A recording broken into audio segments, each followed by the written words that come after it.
Thank you, and welcome to the Monday, June 10th, not the 20th, Committee of the Whole meeting.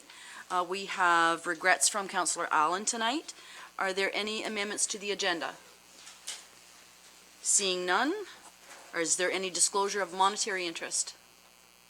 Again, seeing none. There are no delegations tonight. There are no minutes to adopt. CAO, are there director's reports? Yes, Madam Chair, we have several, starting with Ms. Miller.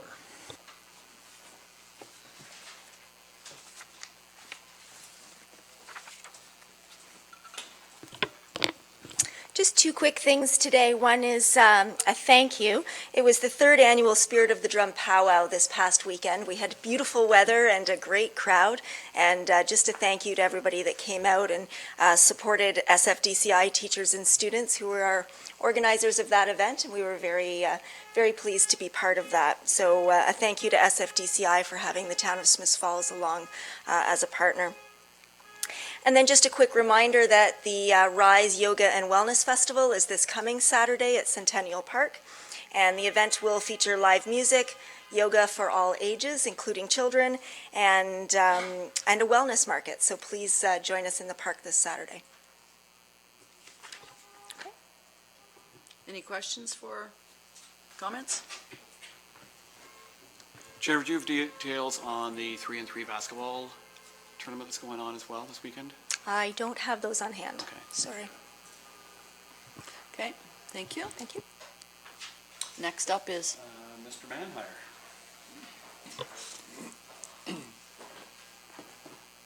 I'll be very quick, Madam Chair. There's a couple of things happening, and the basketball tournament is one of those. So it's going to be happening the same weekend, this coming weekend, as well as the pickleball tournament. So it will be a very busy spot. We also have put in, as of this afternoon, we've replaced the raft down at Murphy Park Building. So when you go down for the Rise Festival, bring your bathing suit. So there's an inflatable down there now, and almost before it was anchored, there were children playing on it. So it's kind of nice to see.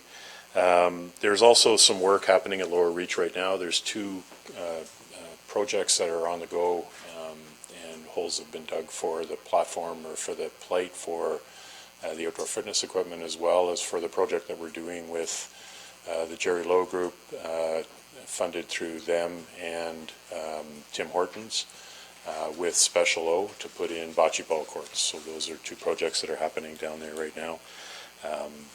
And that's it. any questions for Sean?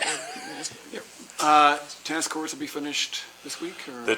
It'll be based on weather. We've got rain today, so they couldn't paint, but they are planning on painting over the next 2 days. We need about 24 hours for it to cure, and then we'll be good. The courts at the community center will be done first. We've repaved a fairly significant section of the courts down at Lower Reach, and they have to actually leach through in order to, before they paint that surface, or otherwise it leaches through the paint. So that'll be about 2 weeks from now, depending on weather. Thank you. Okay. Any other questions or comments? Thank you, Director Manhire. And next we have Director Dunlop.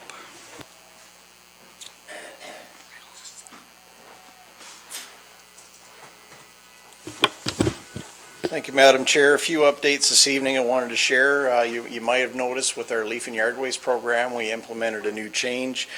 All the leaves were picked up with packer trucks in the week of May 20th. It led to a far more efficient service this year. We collected all 3 zones in 3 days. Saved a significant amount of resources in moving leaves in bulk with town vehicles and town employees. So I should also add it reduced a lot of callbacks when essentially materials were picked up on the day of the advertisements as posted in the paper. So I just wanted to pass that along as a key change in our programs. We have completed all the town streets with our sweeping. Obviously, that's an activity we do in preparation for our line painting.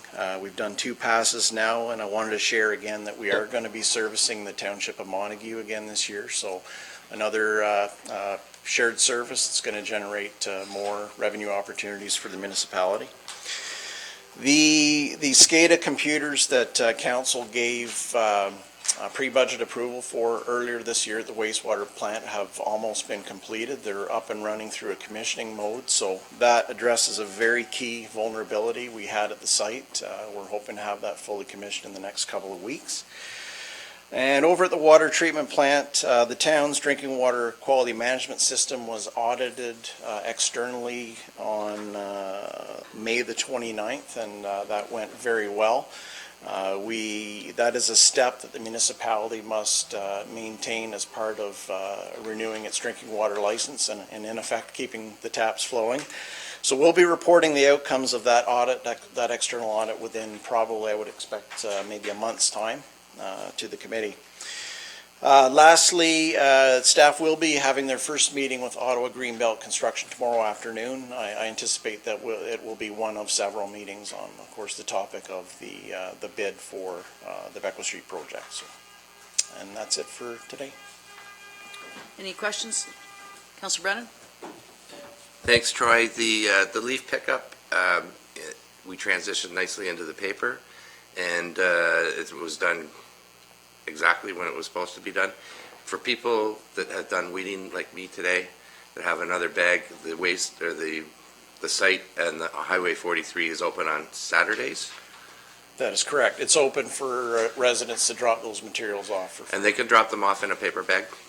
Yes, if they bring them in a plastic bag, they would just have to Dump tear open the bags and dump it. But you So, can just leave the paper there. absolutely. Okay. Thank you.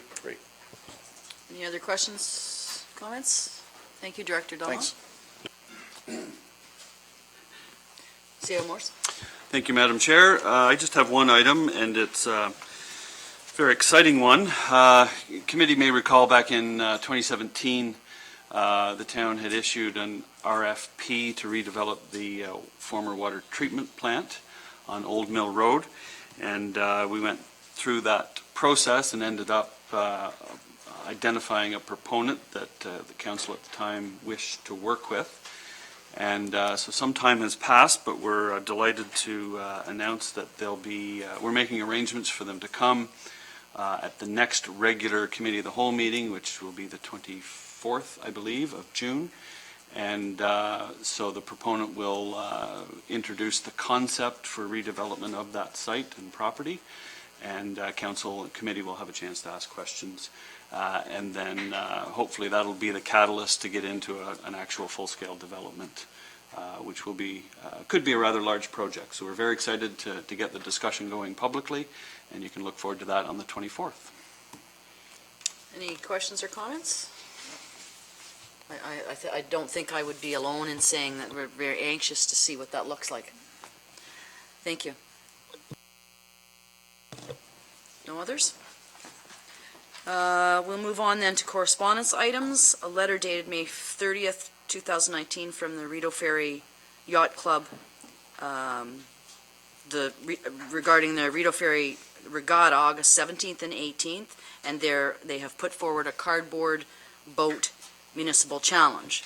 So I will probably, as we've done in the past, leave that to the deputy clerk in terms of finding out which people want to hazard their life like that in a paper boat on the Big Rideau. So probably wouldn't be me, but we'll look forward to see how she organizes that. So that will be our action. It's the deputy clerk will take that on. B is a letter dated June 4th from Mary Kate Bridson, the topic being correspondence regarding Beckwith Street. That will also have council review, and I believe that there was a reply to previous correspondence by the mayor on behalf of council to Ms. Bridson. So we, and I think that was fairly recent. Okay, thank you. So there are no in-camera issues. The first priority issue is the Beckwith Street proposed resolution, which I will go first. So the resolution, as we discussed at the last Committee of the Whole meeting last week, and the direction we gave staff was to clean up the language, some of it, and I will just read it, and then we can, if there is any more discussion, we can have it then. Whereas council of the Corporation of the Town of Smiths Falls directs staff to follow the direction provided at the March 4th, 2019 Committee of the Whole meeting, requesting that delegations respecting the Beckwith Street decision include questions to be asked of council, and that council of the Corporation of the Town of Smiths Falls direct the clerk and chief administrative officer to ensure that there is no duplication from what has already been presented on this topic, and that council of the Corporation of the Town of Smiths Falls will not accept any further delegations beyond the 2 already received, wishing to speak on the topics of council's decision to rescind previous council's resolution on option A for the Beckwith Street redevelopment, or current council's decision to adopt a complete streets model for the redevelopment of Beckwith Street. And further, that it be understood that this council made a decision on the method of public engagement respecting the Beckwith Street redevelopment on March 4th, 2019, and that this resolution formalizes that decision. So we've talked about this for several months now, and the decisions that we made on this sort of formalizes or reinforces formally that council made decisions on January 21st, and then again on March 4th, we made a decision about expanding the delegation process to engage and provide information and or answer questions on the design and or how the process that we undertook to come to the decision council made. So it has been my sort of we've talked about this so many times that I felt that in keeping having the same discussions over and over was somewhat misleading to the public. And so this sort of formalizes what decisions council already made and moves that forward then to council for that resolution. Does anybody want to comment, or are we going to? Yes, Councillor Dwyer. Thank you, Councillor Alfred. I hear your point about the fact that this process has dragged on and it's reiterating the same point again and again and again, and I don't disagree. And I think that's really the crux of why I voted in favor of a public meeting, a single public meeting to channel all of those points into one format, rather than dragging this through the delegation process. Following the communications training that we had last week, I still feel strongly that I think there is a need for some sort of reset on this, and that it probably starts with an apology followed by a public meeting of some form. So I am not in favor of prohibiting further delegations. I'm not. I think it's a slippery slope to begin to limit the public's engagement through that process, which CAO Morris so accurately described as a very thoroughly tested and reviewed process. You know, we've been using this process for issues since, at least since I started on staff here, with very few issues. And I think if we change the rules of engagement midstream, it's simply not fair.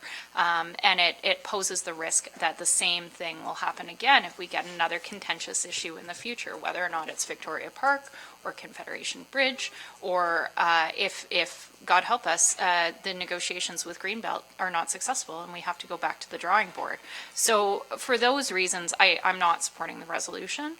I've been consistent on that point, and at this point, I really don't know how much more there is to say beyond I'm hoping the fallout from our communications training last week is that staff will come back in short order with a strategy on how to move forward using the tools and techniques that we started with. But my firm belief is that starts with an apology. I will, I guess I don't have to put my hand up. I will say that this resolution does not in any way preclude or avoid other public engagement methods, but this very clearly to me states what council's decisions have been on these subjects. Thank you for clarifying. I get that, but it's the whole act of limiting delegations without making a comprehensive amendment to the procedural bylaw that gives me the heebie-jeebies. Because while that doesn't limit our ability to proceed with more public engagement on this very issue, it does set a trend. And my firm belief is that once you start going down this road, it's very easy to fall back to the same solution again and again and again. And that concerns me. Mayor Panko and then Councillor Brennan. I respect the comments of my colleague, but I'll disagree from the perspective that when it comes to delegations before a decision is made by council, I think is one thing. Delegations continuing 4 months or 5 months or 6 months or more after a decision has been made by council, I think is a separate issue. And we went through, this council and the previous council went through a great degree of public consultation, and in reviewed earlier today, going back to the public meeting of February 6th, I think it was, roughly, of 2018, when Parsons delivered its recommendations to council, to the community, and outlined why it recommended a complete streets option. And it was based a lot on the feedback it had received during the whole consultative process up to that point, which dates back, of course, months earlier. And as we've indicated with your comments earlier, that we will, we'll be reaching out, if we haven't already reached out, to the 2 potential delegations waiting in the wings. And if there are other items that come forward that are different, that are seeking new information, or something that is judged to be different than what's been heard in the past, then we will consider that. But I think it's, as I said before, I think it's very unprecedented that we would continue to revisit a decision which was made this long ago. And I still believe that this council's decision on January 21st is the appropriate decision. It's the best decision for our community going forward. I know that there is resistance to it. I know that there are members of our community and beyond our community which are opposed to council's decision. But there are also, I believe, probably as many people who are as supportive of that decision. And I also think there's probably a good portion of our community that says, I just wish this would go away and we can move on to other things. In the end, if there's a need for further consultation, it will come up at this horseshoe. I think there's merit to having an open house of sorts, or a method of communicating with the public to ensure that there is clarity out there, and that if there's questions that are out there. And as I've said before, and I think every member of this horseshoe would extend the same offer, if anyone wants to meet one-on-one or in a small group to discuss this further, very willing to do so. But we've used this format to hear delegations in the past. But again, I think we've made a decision, and continuing to bring the same questions forward or the same statements forward isn't furthering our business. Councillor Brennan? Well, as I stated last week, I'm not going to support this.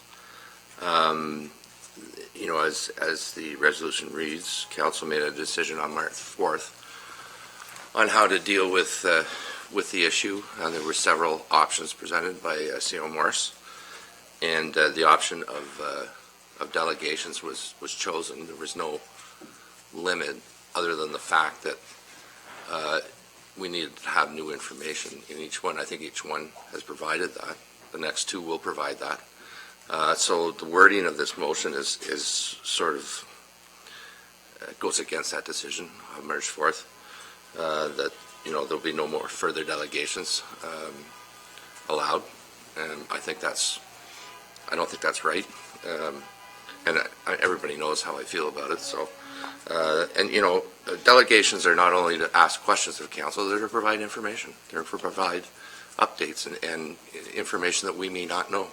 And we're going to hear that with the next delegations. And for us to say that's it, and Councillor Dwyer mentioned that some communication advice we've gotten. I totally agree with that. I think that we around here, there's a word called empathy, and I think that should be practiced. I think that, as I said before, I respect representative democracy, and I don't agree with the decision that was made, but to just, for lack of a better term, thumb your nose at everybody else and not listen to anything else is not right. And it's not going to get any results for us going forward because we have other things to talk about. And, it's going to make it more difficult. And things are going to come up. And I don't think we've shown due diligence here. And it should have been done a long time ago. And it's still not too late to listen to people. So, no, I won't be supporting this motion. Just one comment. I'm looking at Councillor Brennan, or Councillor McGuire and McKenna, but if I can just jump in here a little bit. A representative democracy means that when council has made its decision that, and I very likely at some point in the future need to be reminded of this as that when council has made its decision, then to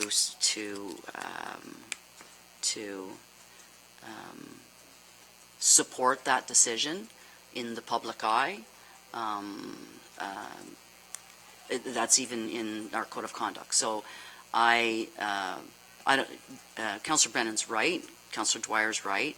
We're probably not going to change any minds by continuing to discuss this, but this resolution speaks to the three decisions that were made by this council.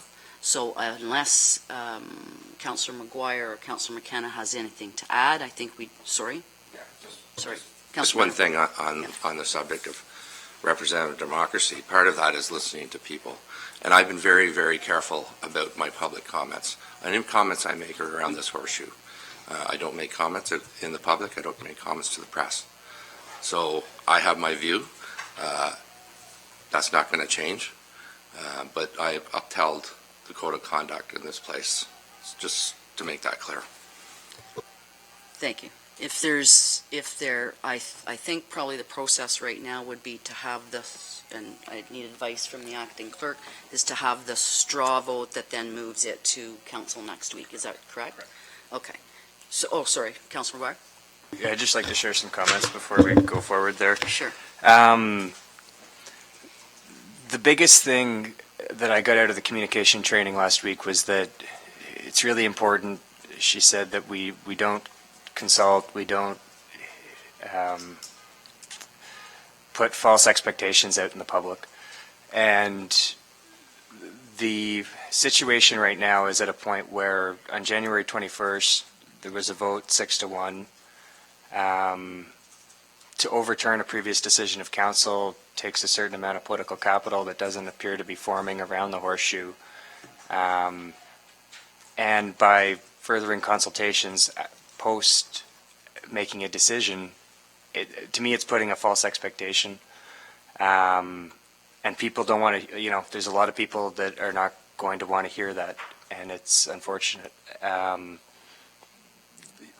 Everything wasn't done the best way it could have been done coming through, but I think from the consultations we did do and what we did review, everything was done in a way that was under the code of conduct, under the procedural bylaw.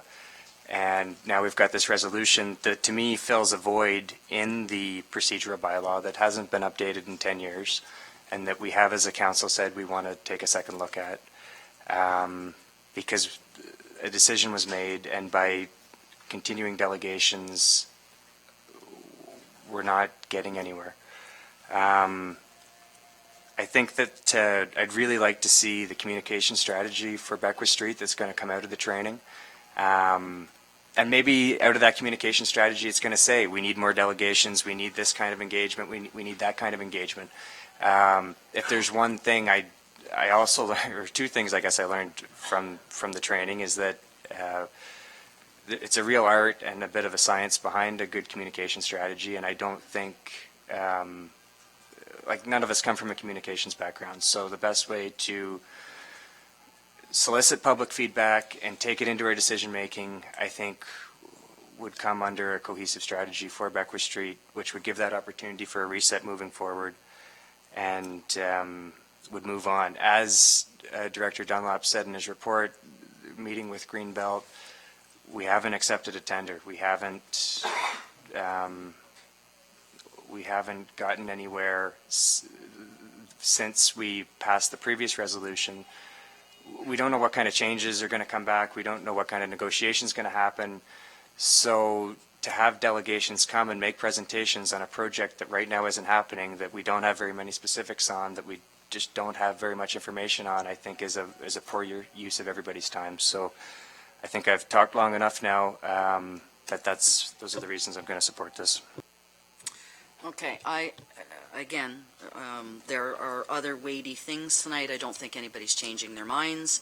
So just let's put this to the straw vote as to whether this resolution proceeds to council. So if I could have a show of hands for moving the resolution as read to council. Would be 4-2 to move it to council. Thank you.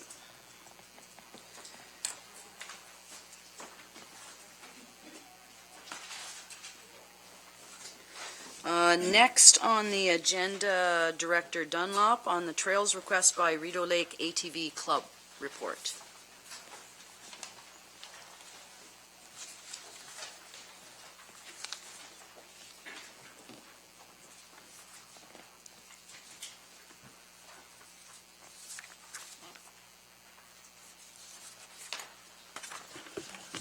Thank you, Madam Chair. First off, I'd just like to identify that Rick Gilfillan, President of the Rideau Lakes ATV Club, is also present tonight. I just wanted to point that out. I'm going to do my best to condense 55 pages of information that you've received in your agenda, so I'll take you quickly through a background on this initiative and where we're at today. Overall, the purpose of the report before committee this evening is to get more information on, of course, the background of the Rideau Lakes ATV Club request. It was heard on 2 separate occasions previously by the prior council, and to provide some options and perhaps considerations for moving forward. The discussions with the Rideau Lakes ATV Club commenced in March 31st of 2017. That was the point at which the club came forward to town council with a proposal for what I'll call an urban ATV trail through Smiths Falls. It included a combination of many private land holdings where agreements were secured, and also included some municipal roadways, approximately 1.5 kilometers of them. The contents of that delegation are included as a package, so you'll see the previous council minutes on that and the direction that was also provided at that time. The end game or the objective, of course, of the Rideau Lakes ATV Club was they saw the evolution of the Ottawa Valley Recreational Trail moving forward through the county of Lanark and wanted to stay ahead of the curve and have a connection to it commensurate with its opening. At the time, back in March, though, of 2017, the OVRT was not yet opened and not yet designated as a multi-use trail at that time. The direction in 2017 was to work closely with the club. You'll see in the presentation materials that the mapping for the trail route was a very high level. So we sat down with Rick and his team to look at our routes and in particular get a better understanding of the properties impacted, the specific roads that might be subject to a bylaw amendment. And in the fall of 2017, we took that information and we forwarded it to a lot of stakeholders, not necessarily with the intent of seeking an approval, but to essentially get information from other key stakeholders on any technical issues that might pop up with the trail or any aspects that might be unforeseen. You'll see in the report a long list of the agencies that were consulted, including Parks Canada as a key stakeholder, RVCA. There's a lot of regulated lands around the Rideau that are impacted. and various other agencies, including the Cataraqui Trail Conservation, or sorry, the Cataraqui Conservation Authority. Coming out of that process in late 2017, there were some concerns expressed from RVCA about the trail systems that were through some of the regulated areas, some of the floodplain areas, and the fringe areas of some of the provincially significant wetlands. And Rick met with their representatives directly, and they walked through, and I understand looked at a lot of the existing trails. And all in all, the RVCA expressed support that a lot of these trails could be used, the only caution being that if they were widened or altered in these sensitive areas, that there might be further study, i.e. An environmental impact study required, and potentially permits to follow. Shortly after that, as we turned into 2018, we learned that the key part of the trailhead through, and I'll point you to the map, through the Bellamy Farms subdivision area. A section of that trail was secured under agreement with the owner of that property, but as a result of the movement on the subdivision development, that connection was essentially no longer being granted. So that kind of sent the group into a bit of a pause as we looked at other options. And certainly it was a key land holding. It was rural. It essentially brought their trailhead right through to Ferreira Drive, so it offered a lot of conveniences at that time. Fast forward to April 23rd, the Rideau Lakes ATV Club came forward to the previous council with a second trail solution. Not necessarily, it's not what you see before you on that map there tonight, but what it was a proposal that included running trail down Broadview Avenue coming in from Rideau Lakes. It would turn westerly on Harold Street and enter Ferreira Drive. At the time of that meeting, there was concerns expressed from some of the residents regarding how that would work in terms of compatibility with residential areas. And council at that time gave direction to staff to go back to the club and try to find yet another solution.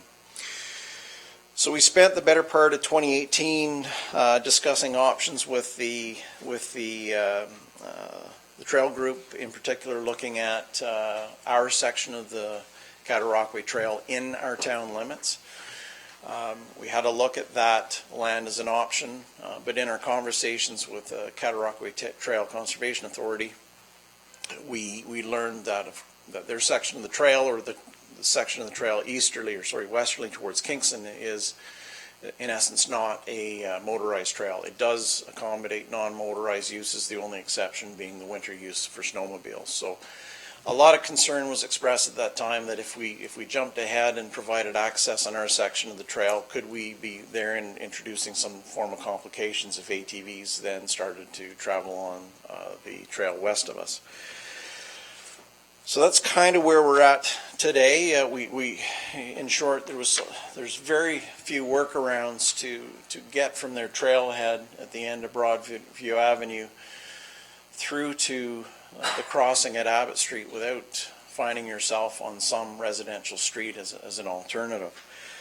I should add that in October of 2018, the Lanark County formally announced that the trail was open, so multi-use options were now out there for 61 kilometers of the trail, and in essence, that's created a bit of urgency and more urgency for the club to obtain connection of that asset. Within the report, we've identified what we as staff believe are three options for council to kind of consider where we're at this stage. The first option we put in the report was to deny the request from the Rideau Lakes ATV Club. When you look at that, I mean, outright, I don't think we should be moving away from the club in terms of discussions at the table. We know that we have a huge regional trail asset just north of town off of Sturgis Road. You'll see later on the agenda as item D tonight that the strategic plan, or the draft strategic plan, is before council with the objectives to start to plan those trail connections. We think there's a lot of expertise with the club, and we should have them at the table as a key stakeholder and essentially plan those connections in a collaborative fashion. Option two, we could take the club's current proposal and bring it forward to public consultation, but there are some cautionary notes that I've identified in the report, and many of which are a product of timing. Number one, when it comes to our transportation network, the Lombard-Abbott signalization, that design is still moving forward. The acquisition of the property on the corner of that intersection has also provided additional opportunities for the town that we're having added to the plans. So we do have some discussions to also hammer out there with property acquisition. So that design is still going to take some time yet. We have some reservations about what bringing additional traffic pressures or in effect ATV pressures in that intersection could do in the summer months when things are very running under capacity when the bridge is in its swing operations. Item two, residential impact. Through the evolution of everything that's been rolled out, the trail has in essence been moved, or there's been a request to move it on two occasions, one being incompatibility with the development activity going on with the new housing, the second being with an established residential neighborhood. So there's a bit of a pattern there that there are no simple workarounds on. Item three, the Cataraqui Trail. We think that any trail connections that link near or perhaps on our section of the Cataraqui Trail need to be carefully planned in a collaborative manner. We don't want to introduce new pressures or challenges on that west trail inadvertently. And in the fourth item, active transportation. So within, again, the report in item D before council tonight, there is initiatives for trail connectivity to regional trails in item 2.4, and there's also an expressed interest by council in the draft report for an active transportation plan. If the town grants a route to the Rideau Lakes ATV Club, the concern we have is if it conflicts with any future objectives, where could we or do we have an option to move the trail at that point in time? Our third recommendation, which is our preferred recommendation, is to include the Rideau Lakes ATV Club in the strategic planning. I say that on the presumption that the report going before council tonight, in particular in those two strategic initiatives, will be going forward. We know that the local club, and in particular the Ontario Federation of All-Terrain Vehicles, brings tremendous experience to the table in terms of rolling out urban trail systems. I think they would be a significant benefit to that consultative process, and that's currently our recommendations before committee tonight. I would like to add that in the policy section, we did work with the senior planner in looking at and screening our official plan for compatibility with ATV uses, and although there's no specific references to ATVs in the plan, there are certainly motherhood statements around the development of multimodal recreational trails, and not to mention objectives around economic development that certainly pair well with the activity in a broader sense. So that is a summary of the report for committee this evening. Thank you. Any questions or comments for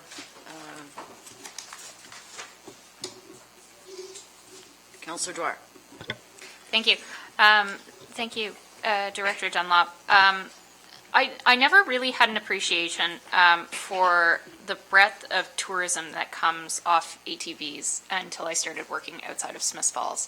I work for a municipality that, albeit was not exactly on board with OVRT development through Almont, we eventually got on board, and it has come with the use of the trail for ATVs. And I was not prepared for the volume of ATV traffic. Now, that's not to fearmonger and say that, you know, if we opened up ATVs on Smiths Falls streets that we're going to see 500 vehicles a day. Like, it's not that kind of volume. But I think that when you look at the mapping across not only Eastern Ontario, but I mean into Northern and Southern Ontario, ATV tourism is growing legs like we've never seen before. It creates an accessible form of outdoor recreation that is otherwise not possible for people.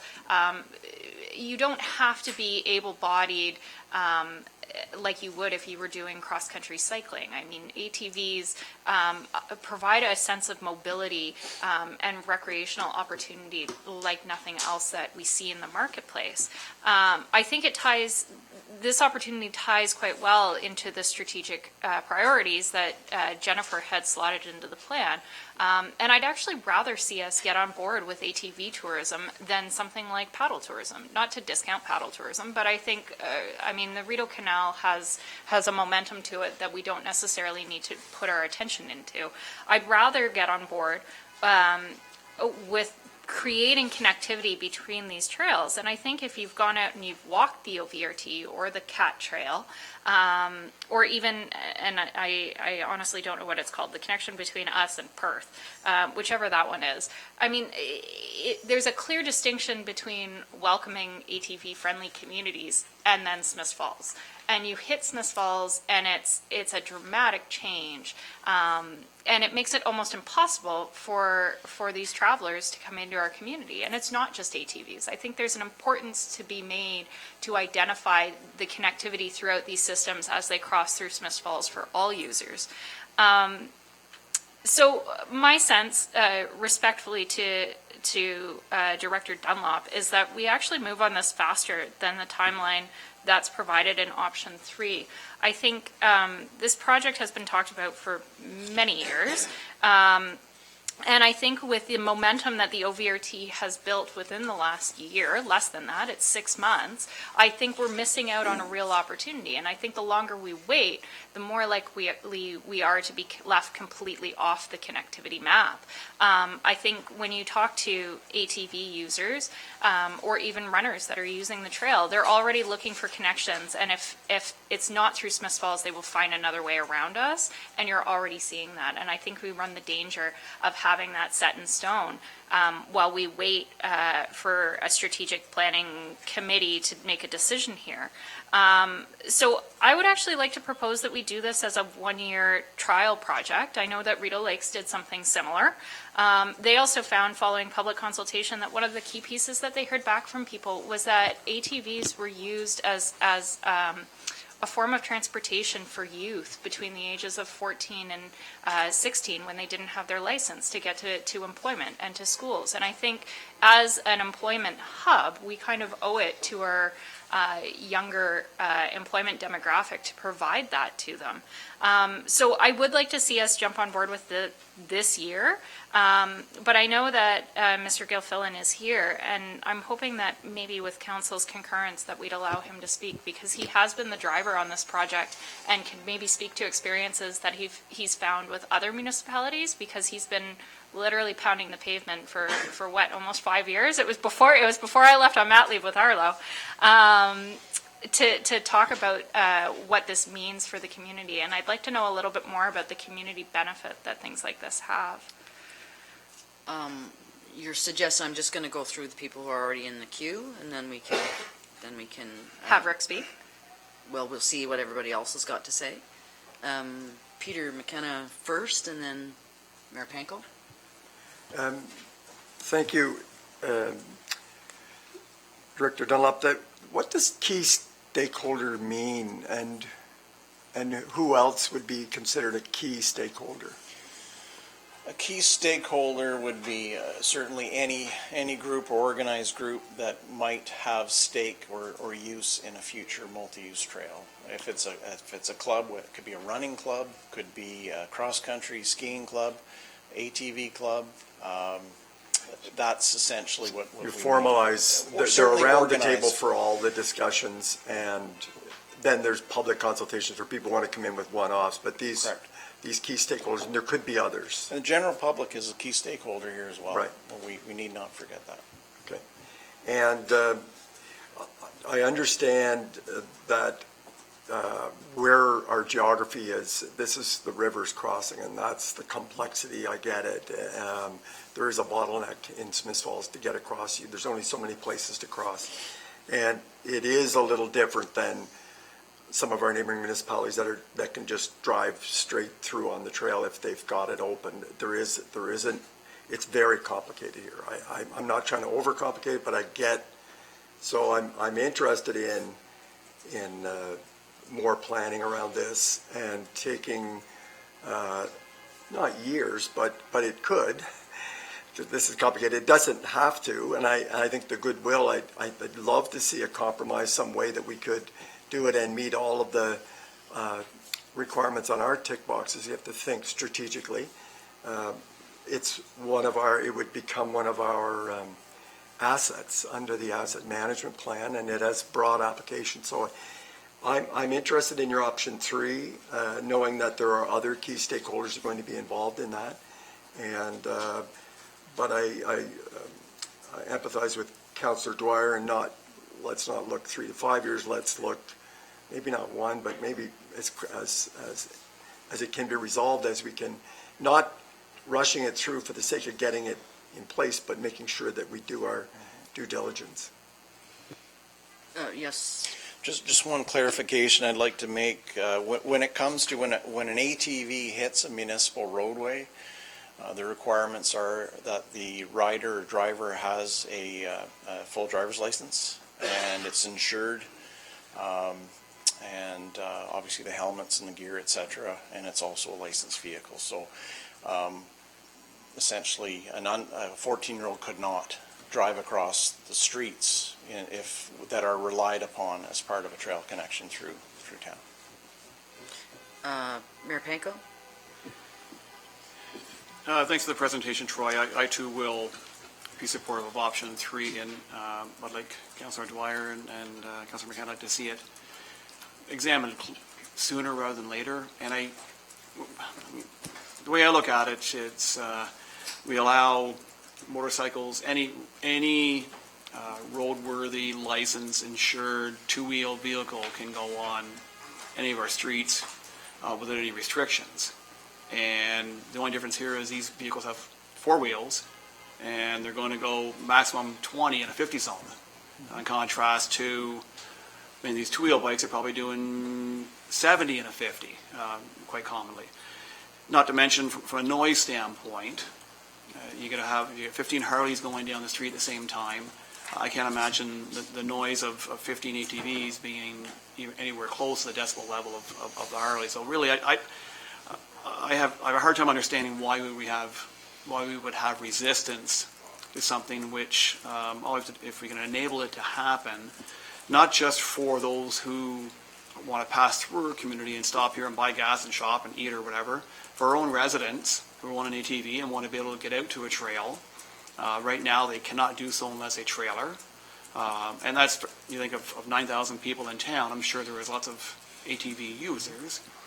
And we can become that hub where they may, from all over Ontario and Quebec, and especially northern United States, they would come up here, and this could be the hub, just as we are quite often in the wintertime with snowmobiles. Here's the opportunity for people to come here, trailer here, and then go from here. So again, they're simply 4 wheels instead of 2, and I think we should do what we can to enable it to happen as soon as possible. Councillor Brennan? Thank you. Just to be clear, if we're going to have this happen, we'll have ATVs on the streets. There's no 2 ways about it, right? Yes, to elaborate on that. So Bill 107, Getting Ontario Moving Act, received royal assent on Friday. It's a reverse of what the current legislation states. So municipalities have to pass bylaws to prohibit at this stage, as opposed to the former legislative framework where we had to pass bylaws to permit. New information.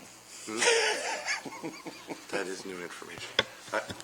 Can I just ask a point of clarity on that? So this bill is already, it's received royal assent, effective the time it received royal assent, it's in effect? Or was there a grandfathering date? Through the chair, from what I received online, it received royal assent on Friday and came into law. I'll let Councillor Brennan finish Couple what he was follow-ups, please. saying. So that is new information. We'll have to process that. In option 3, I applaud us bringing them into the conversation. However, they've been in the conversation for 2 years. Now what I'm hearing is they can do it unless we do a bylaw to prohibit, then it can happen. So what would the timeline of option 3 be? I guess that's what I'm getting at. I would suggest that be subject to discussions on that report tonight, which does include timelines for all the various Right. initiatives in the strategic And, plan. you know, Mayor Panko's right. They have to be fully licensed like any other vehicle, i.e. motorcycle, insured a significantly lower speed limit than any other vehicle on the road. And, you know, the rub is getting across the bridge. You know, I don't know that we're going to have hundreds of them, but I would assume that if they were in traffic with motorcycles and cars, that they would follow along with the flow of traffic, albeit at 20K. So I would look forward to, I would support option 3, but I would like to see it, especially given this new legislation, we put a pretty aggressive timeline on it.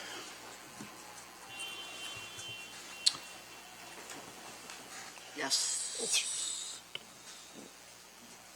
Through the chair, I think there's going to be a lot of municipalities that are going to be evaluating what happens in response to this legislation. Some may be rolling out bylaws to prohibit. Again, very fast change in legislation, the impact of which is not known. And again, that rollout was Friday. The report was authored on Thursday. Student Councillor Kelford and then CAO Mars. I look very forward to seeing this if it does go through. But I believe if you look at all the scooters that are going on our downtown strip that comply with our traffic laws, I don't think four-wheelers should have any issues. Thank you, CAO Mars.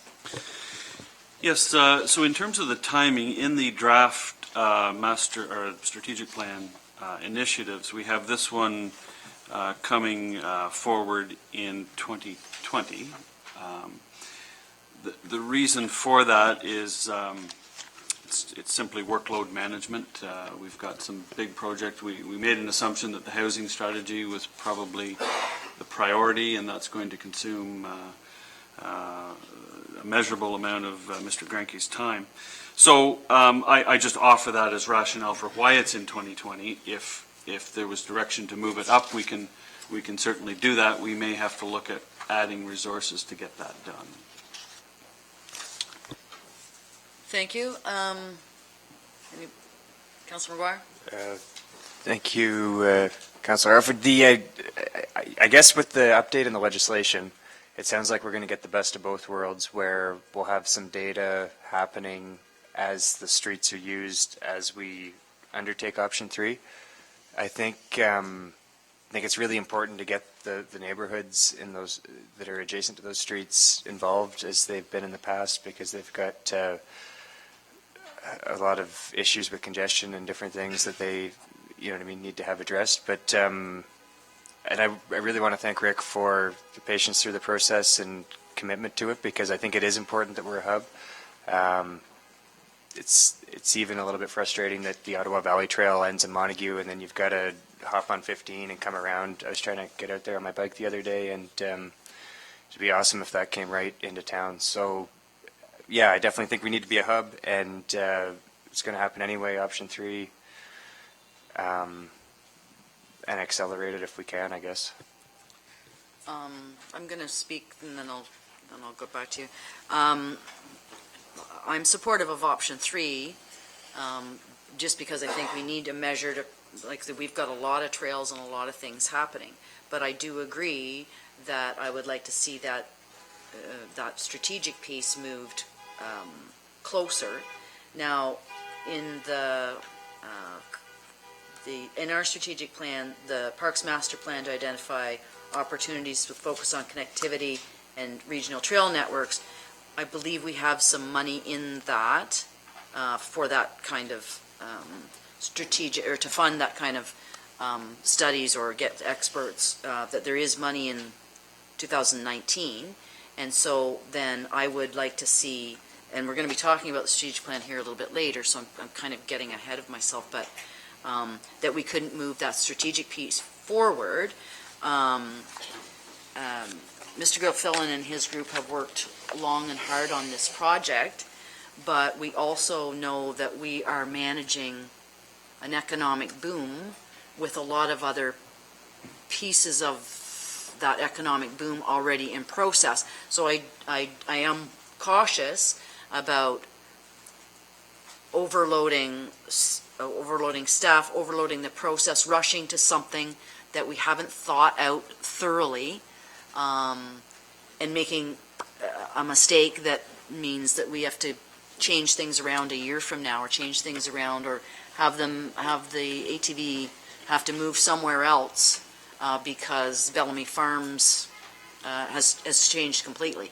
So I am supportive of having ATV. I like it myself, but I do think we need to go carefully here in managing this in the proper way in light of all of the other things on the town's plate, and not creating problems if we took the time to strategically think this through. So that would be my comment. Just one more thing. I believe that Mr. Gilfillan is coming as a delegation on the 17th. Okay. So I think back to your question as to whether we would have Mr. Gilfillan get up tonight, but I believe that it was already planned that you would come for a delegation on the 17th. So we can leave our questions for that time. And Mayor Panko? Sorry, the delegation on the 17th is another ATV club coming, but I can come with that. Thousand Islands ATV Club, which neighbors Okay. Falls have a huge interest in making this pass as well. Okay, that may give everybody in the room an opportunity at the council table to get more information. I'm quickly learning. Mr. Gilfillan's been part of my education in the last week or so, as have Director Manhire and Director Donlop. So we're all moving as fastly as we can to understand completely what all the parts of this is. Now, Mayor Panko, I'll wait till after the presentations next week before any further okay, comment. and Councillor Dwyer. So just a point of clarity then, the recommendation on the table tonight is that we approve option 3. Are we postponing that until we receive the delegations? Yes? Is there a need to postpone strategic planning? Well, I think we can have the conversation about where it falls in the strategic plan as part of that discussion tonight, but I think as far as supporting option 3 over another option, I feel like it would be wise to postpone that until the 17th when we hear from the stakeholders. What's the feeling of council on this? I wouldn't mind hearing from Mr. Gilfillan, just quickly. He's just got. There's some. Well, is that okay with everyone? Did it again, Things Dave? that I just you're close on everything, but you're not hitting the nail on the head. Yes, there is a new legislation coming down or through, but the reason we still have to ask council for permission is because we're Ontario Federation of ATVs. We still have to designate our trail in order to map it, to insure it, which is the big thing. So we're bringing in Oasis Insurance policy, which we're going to insure all that whole section of trail, the street, everything with $15 million liability insurance, third party, which will be in the town's name on a certificate. That's the big thing for us. We're not concerned about any other streets or anything else. We just want that portion of trail that we will maintain at no cost to the town. We'll sign it. We'll look after whatever has to be done. Any complaints, they would normally come through us first before, I don't know how it would work in the urban, but I'm sure the town will get a few. But and we would also police it. Like on Sunday, the OPP SAFE team was out on the OVRT just outside of Smith Falls, and I got a call there. How do we get into town? Sorry, I can't help you yet. You know, they're calling me and asking me how they can approach into Smith Falls. So they ended up having to go the other direction, but that's minor. It's the impact on the tourism right now that we're having. I'm taking 2 calls a week from people south of the border, northern Ontario. They want to come here, they want to stay here, and they want to leave from here and use this as central. Smith Falls is central. There's 4 surrounding clubs that all want to connect into Smith Falls. So this little 1.5 kilometer of town street will connect 4 clubs, just like that. So that brings them all right in. The strategic plan is perfect. I get it. I love the opportunity to sit on that committee with OFATV as well. It's just, I know in the back of my mind the timeline.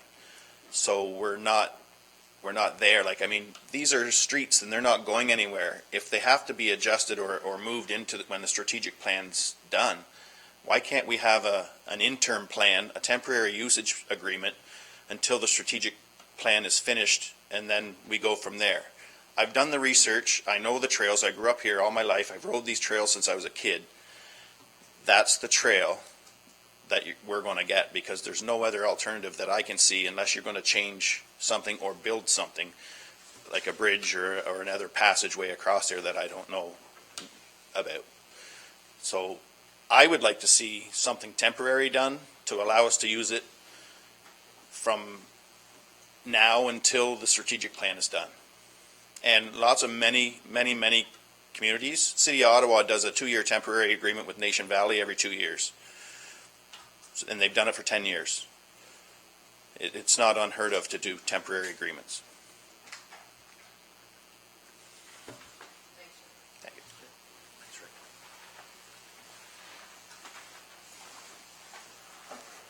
Well, if I wasn't confused before, I'm getting confused.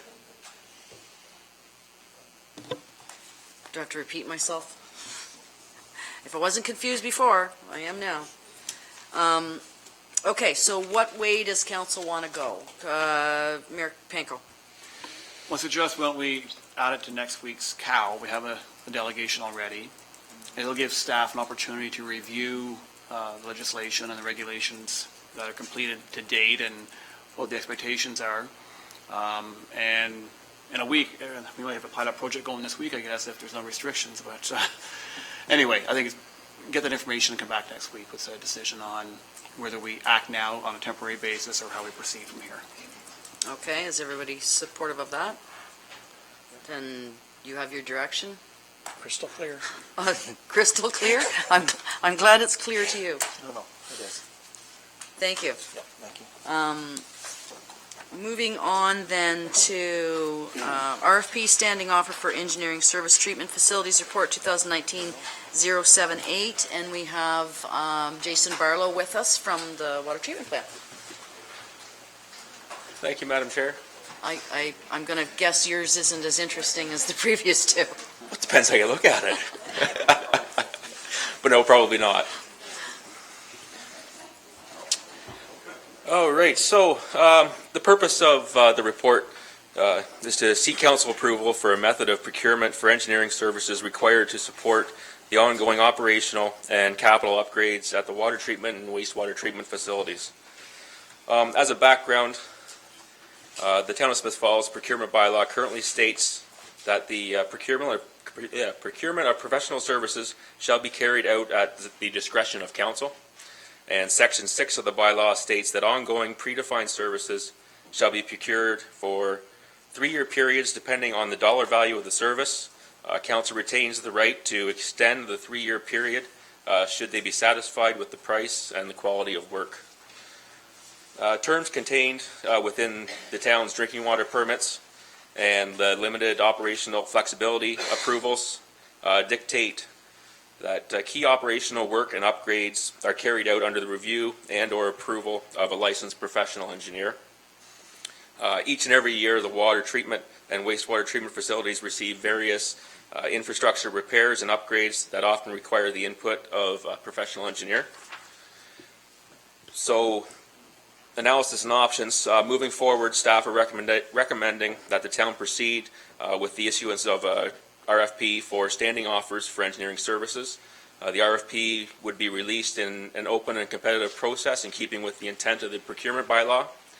The RFP would state that the municipality is looking to engage up to 4 multidisciplinary engineering consultants for a number of specified engineering services for the next 3 years.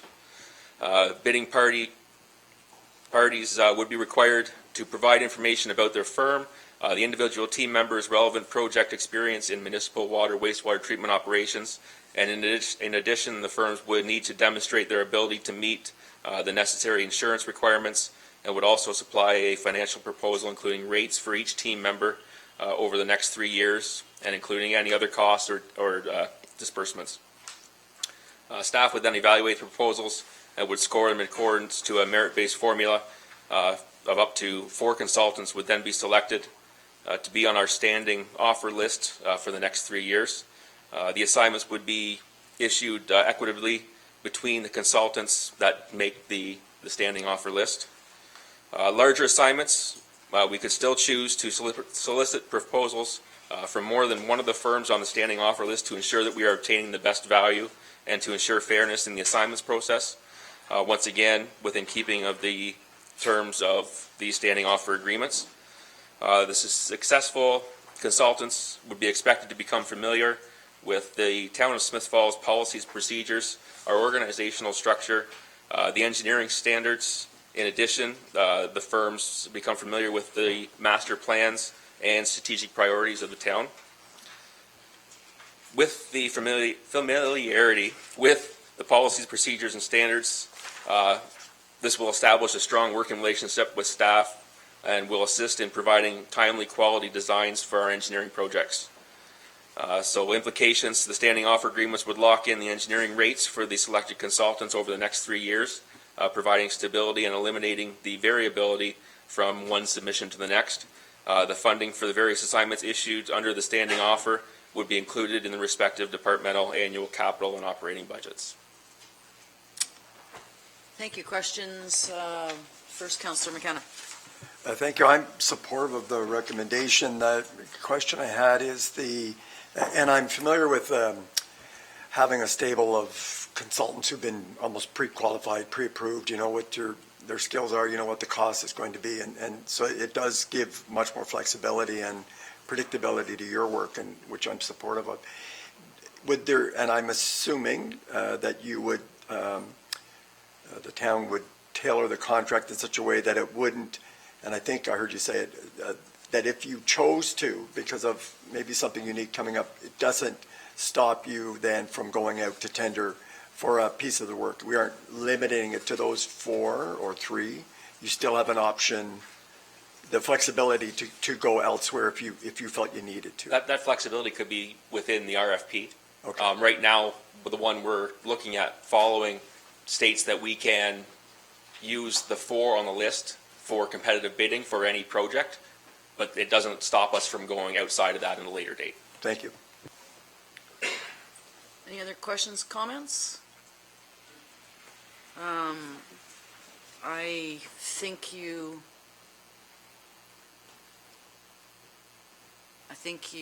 have support from this council for your plans. Thank you. Thank you.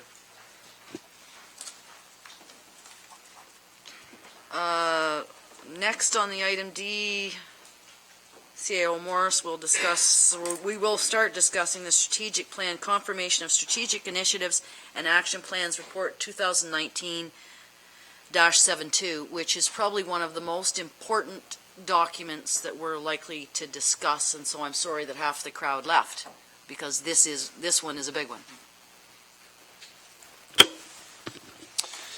Thank you, Madam Chair. I wholeheartedly agree. This is a very, very important policy document, and this was on the regular agenda 2 weeks ago. So for those that may not have heard that intro, I'll breeze through it really quickly. What we're presenting tonight really is a culmination of work that began in January. Council hit the ground running in terms of identifying strategic priorities. So in January, we assembled in this room and locked the door, and 6 hours later, we emerged with a draft set of priorities and a number of initiatives to go with them. Since that time, we did a public engagement effort through the Bang the Table format that we have. Had really good response. I think we had over 800 visitors to the site. On March 7th, we had a open house session at the Memorial Community Center. We had about 100 people attend, a really good exchange of information that evening. And then since then, we had a staff session on April 1st to kind of round out, not to change the priorities, but to round out some of the initiatives. We combined a few, and we came up with a few new ones, and we want to talk about those tonight. So at this point, I think Council can safely say that there's been broad public engagement on this one. So what we have, just to confirm, is we do have the 6 priorities that we started with. And for posterity, I'll just breeze through them. Housing is number 1, quality of life is 2, transportation networks is 3, waterfront development and placemaking is 4, tourism is 5, and the town hall campus and square is the 6th priority.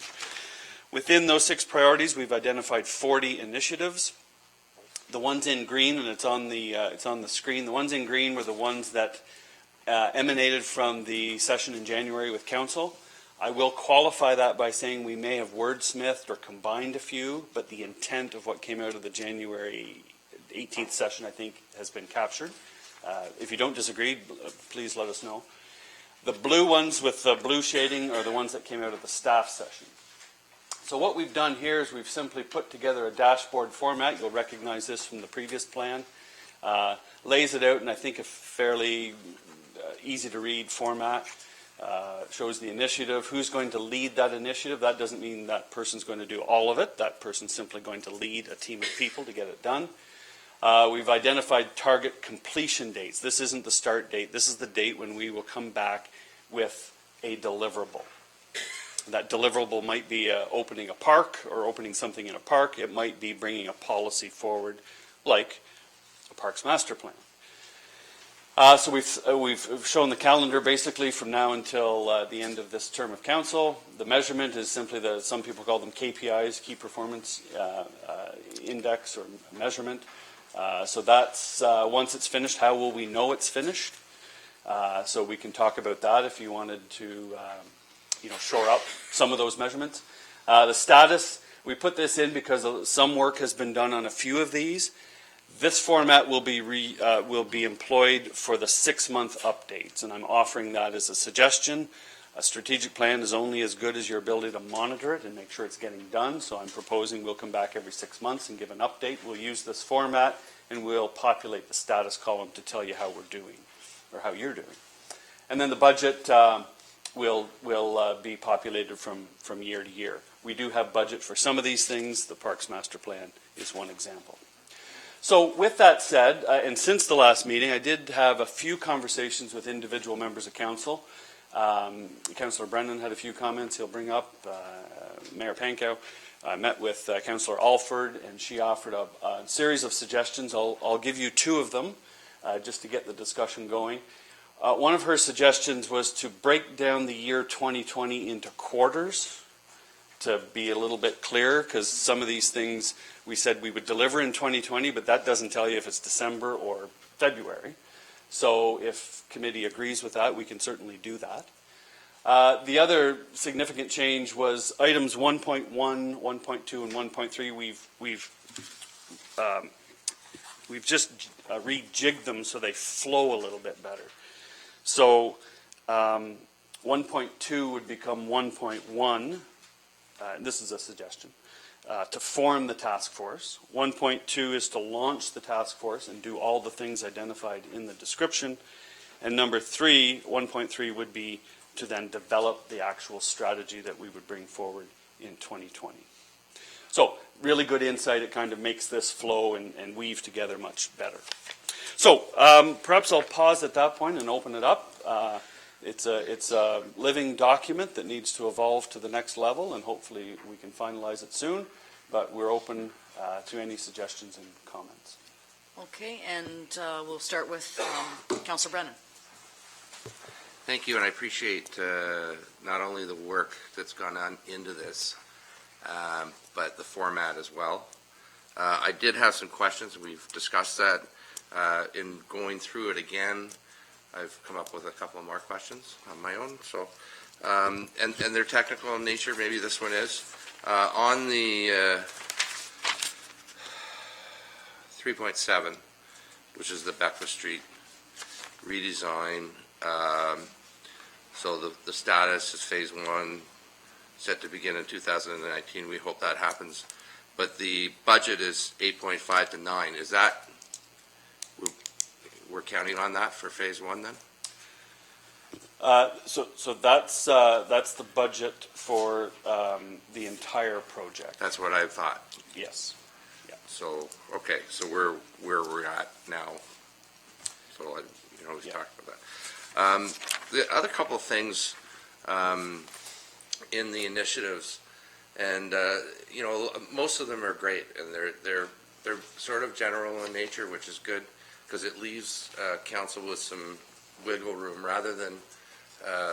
There's a couple of things I'm not as comfortable with in terms of the wording. I mean, when we're talking about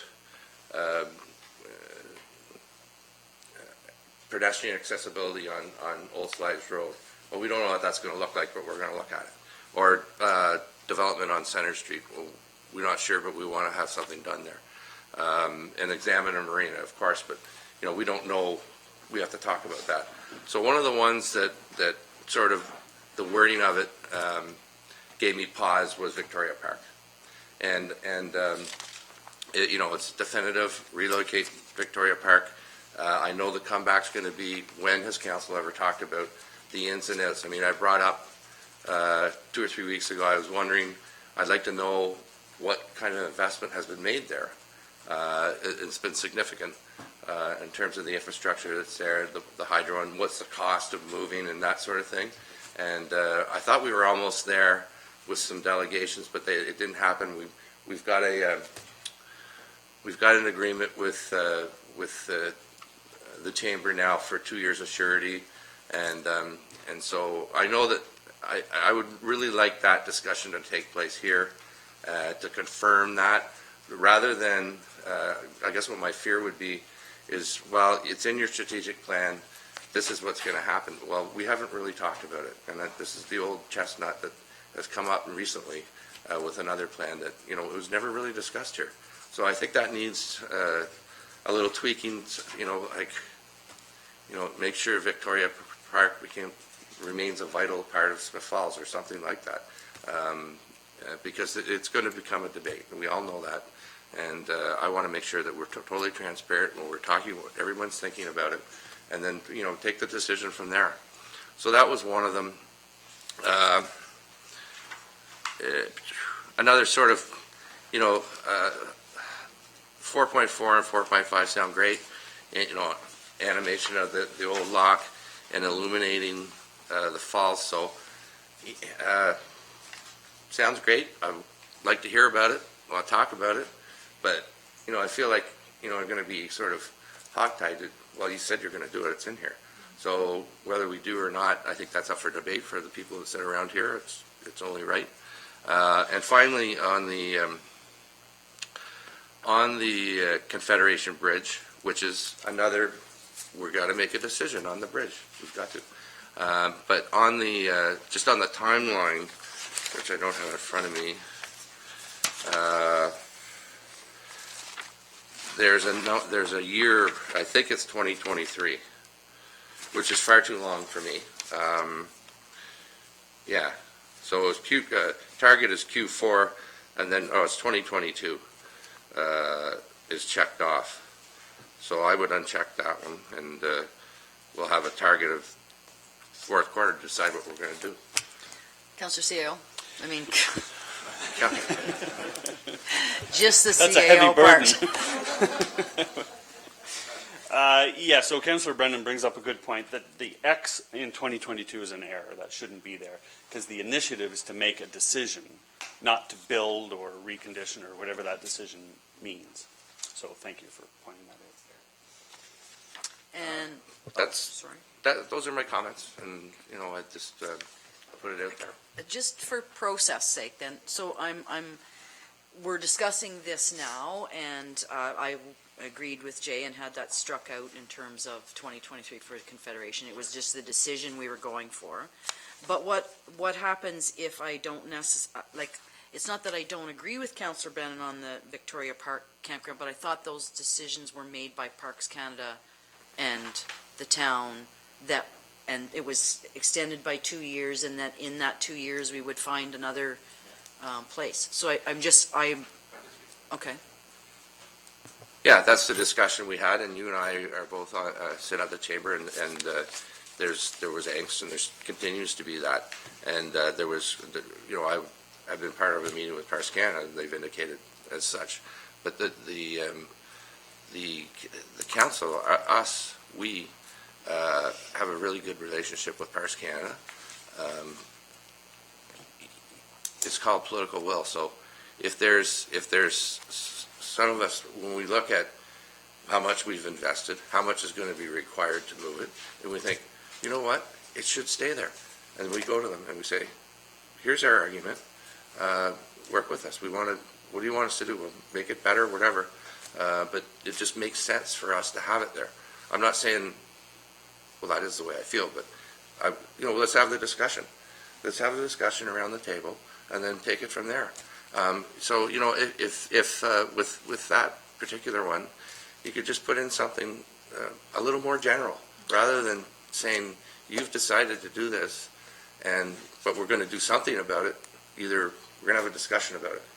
And so it's just like, So are you suggesting that in, say, quarter 4, we add something that says discuss it's like the bridge. the Parks Canada's end date on, I think I'm a little bit confused as to where this goes in terms of the strategic plan. It doesn't need to be that specific.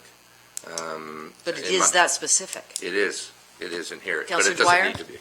So, sorry, just on the back of what Jay's saying, and I think that was my overall takeaway when I read the strategic plan and then I went back and read it again. I felt like a lot of the initiatives were a little presumptive as to the outcome. And my sense from having been part of the process the last time we did this was that our strategic plan was going to remain high level, and that there were certain things that would come back as priorities for discussion. But I just felt in reading the language around the initiatives that perhaps they were almost leading an outcome. And the one, hold on, let me see if I can find a good one.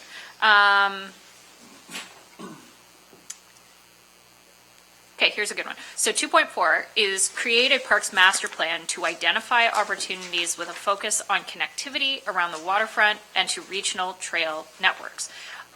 I get the create a parks master plan part, and I think that's where you leave it.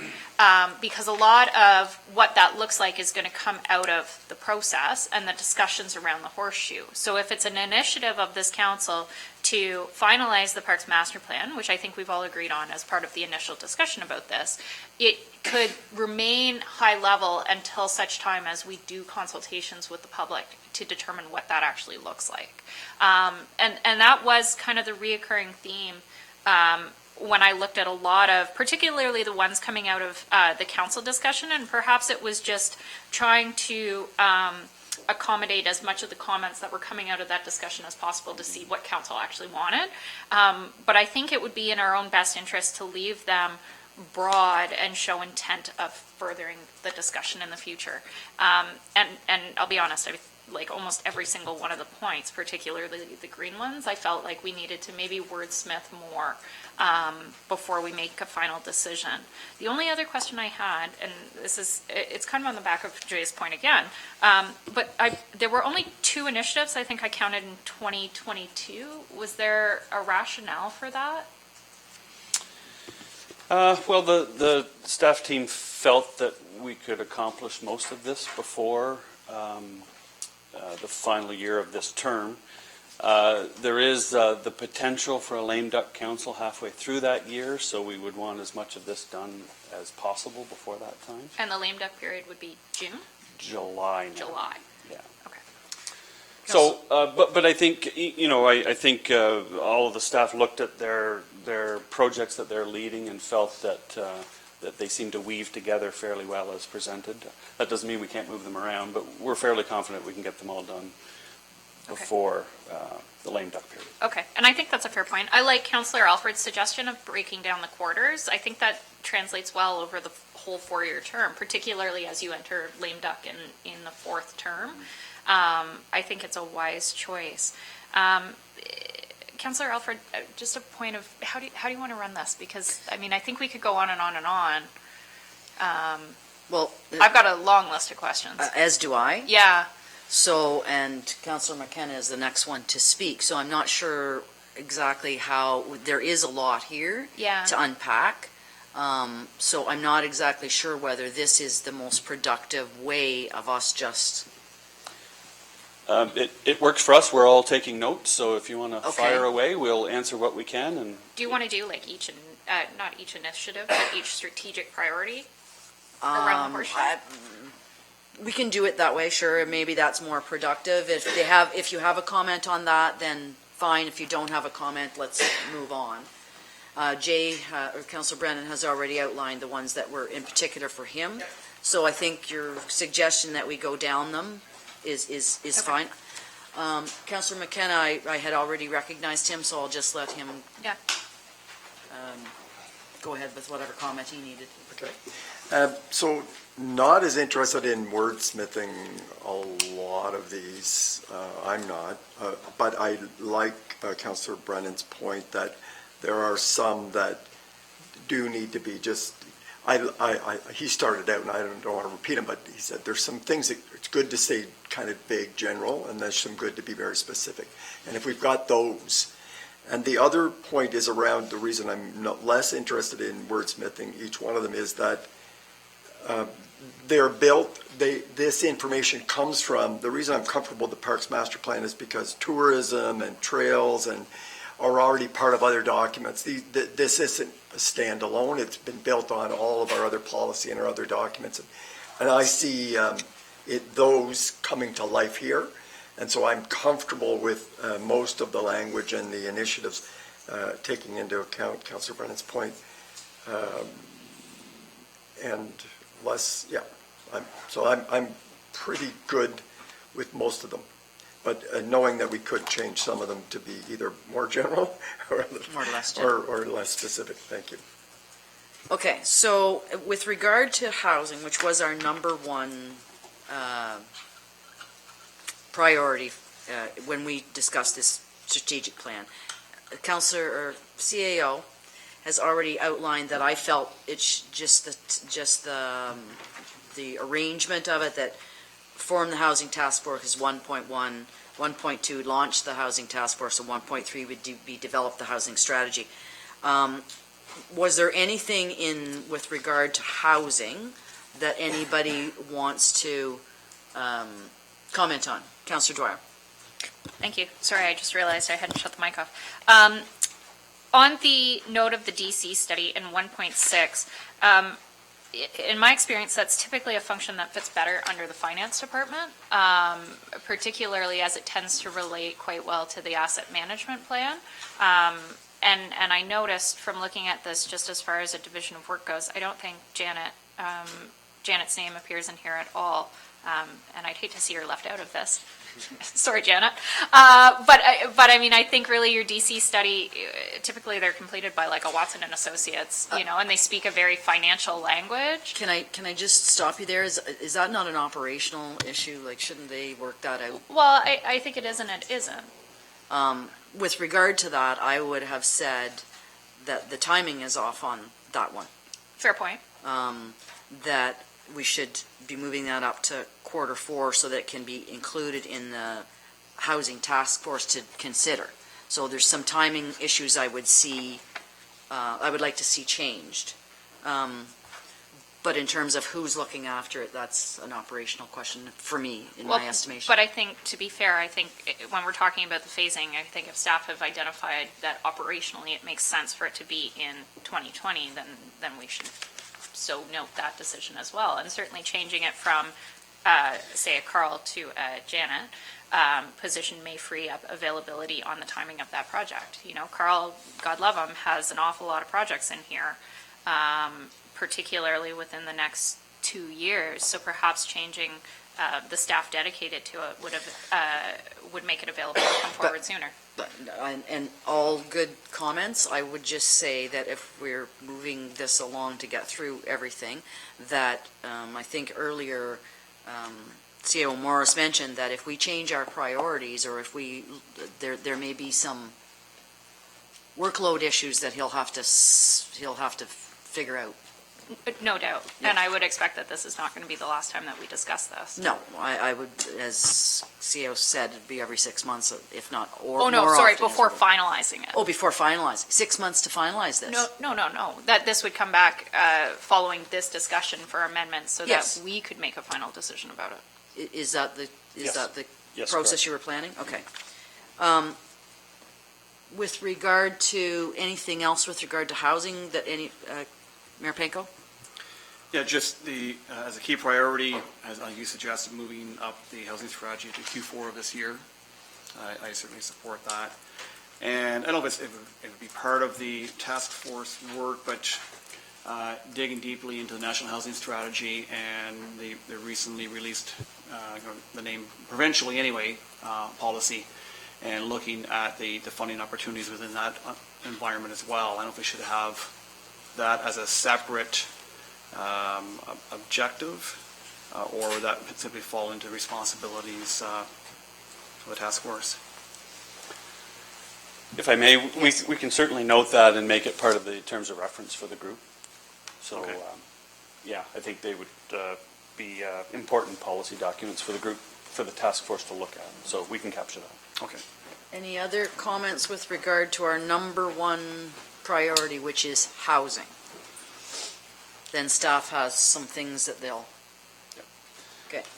Next is the strategic priority 2, quality of life. Anyone have anything that they want to talk about here? I do have just a couple of things.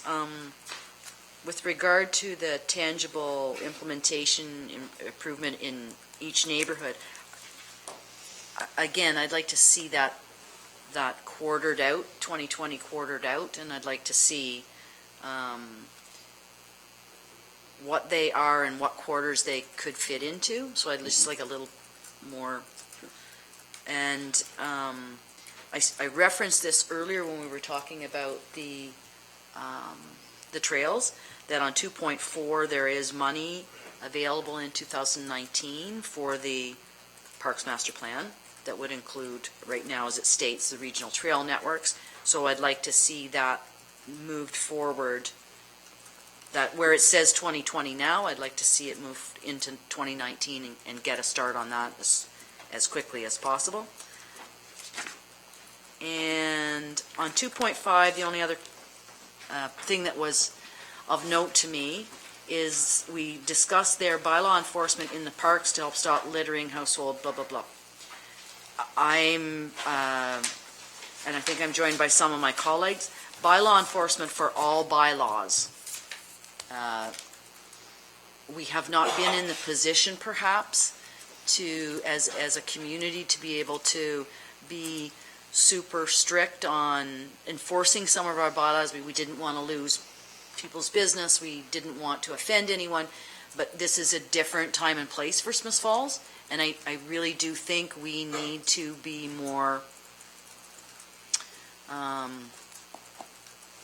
we need to be more, and I don't think demanding, but I think we need to enforce our bylaws. If they're on the books, we shouldn't have to wait and take excuses and not action some of this stuff.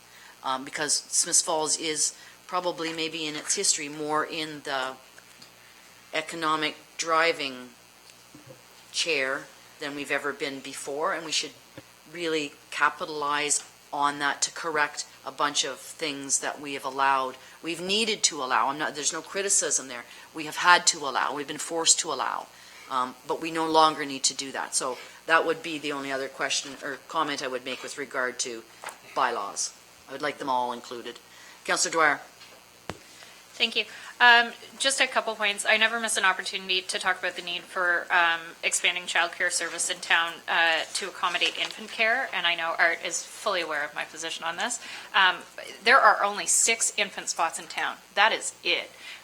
So if you're a working mother who's going back after 12 months of mat leave, or God help you even less, you are competing for 6 spots in town. So I am so thrilled to see that expanding childcare services is on here.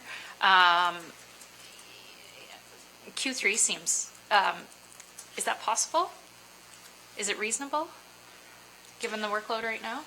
So if I can answer that, so the measurement here is to quantify the demand and bring back a recommendation as to what council should do. Okay. Yeah, so it's not implementing, it's saying, here's the demand, here's where we see demand going, and we'll recommend making an investment or not. Okay. So should there be 2 parts to this initiative then? The actual review and then ultimately some sort of build out? We didn't want to be presumptive, but Okay. we could certainly do that. I know, and I know that's contradictory to the comment I had at the beginning, but there you go. The only other question I had was the update to the 2013 cultural plan. I wondered whether or not it was wise to leave this in isolation to some of the other master planning that economic development has been working on. It kind of fits really well into the tourism initiative, and sometimes I feel like when we isolate these plans into specific pet projects that we kind of lose focus than when they're integrated into something more broad-based. Is that something that has been discussed? Well, I think the discussion really revolved around, we have a really solid cultural plan. We haven't made as much headway on it as perhaps we could have. So we put it in 2020, but moving it to 2021, I think would allow some breathing space to do, as you just said. So Yeah. That would work for staff if council's comfortable. Any other comments with regard to quality of life issues? Yes, Mayor Panko. One thing I'd council to consider would be the development of a climate change action plan. And it's one thing that this council and previous councils have yet to really dig our minds into is the impact of climate change on our community, on our residents, and the role and responsibility we need to play as elected officials and as a municipality to do our part, from leveraging potentially renewable energy to minimizing our carbon footprint. And so there's 2 parts to it, I guess. One, the climate change action plan, which a lot of municipalities have sort of embarked on.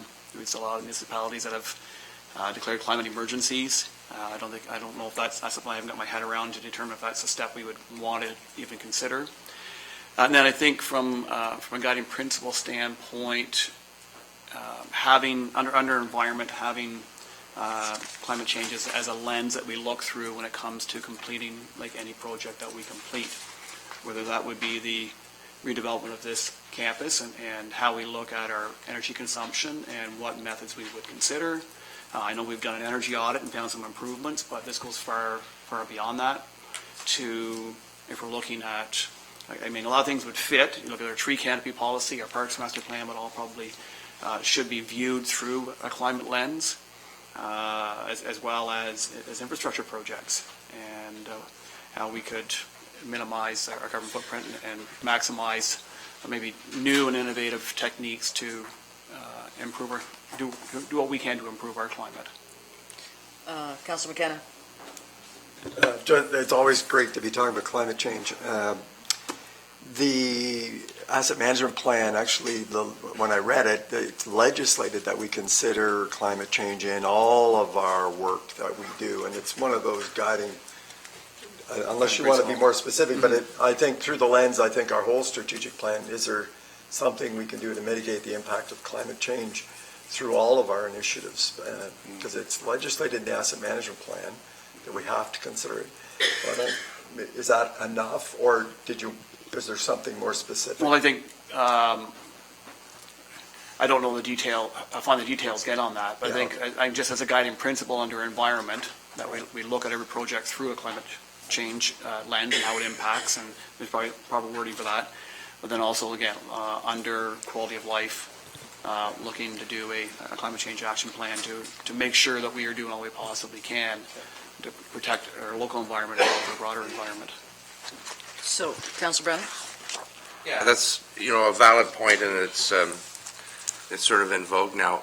The document that we're talking about, rather than sort of putting something major in on the fly, it's a living document, meaning we can add it.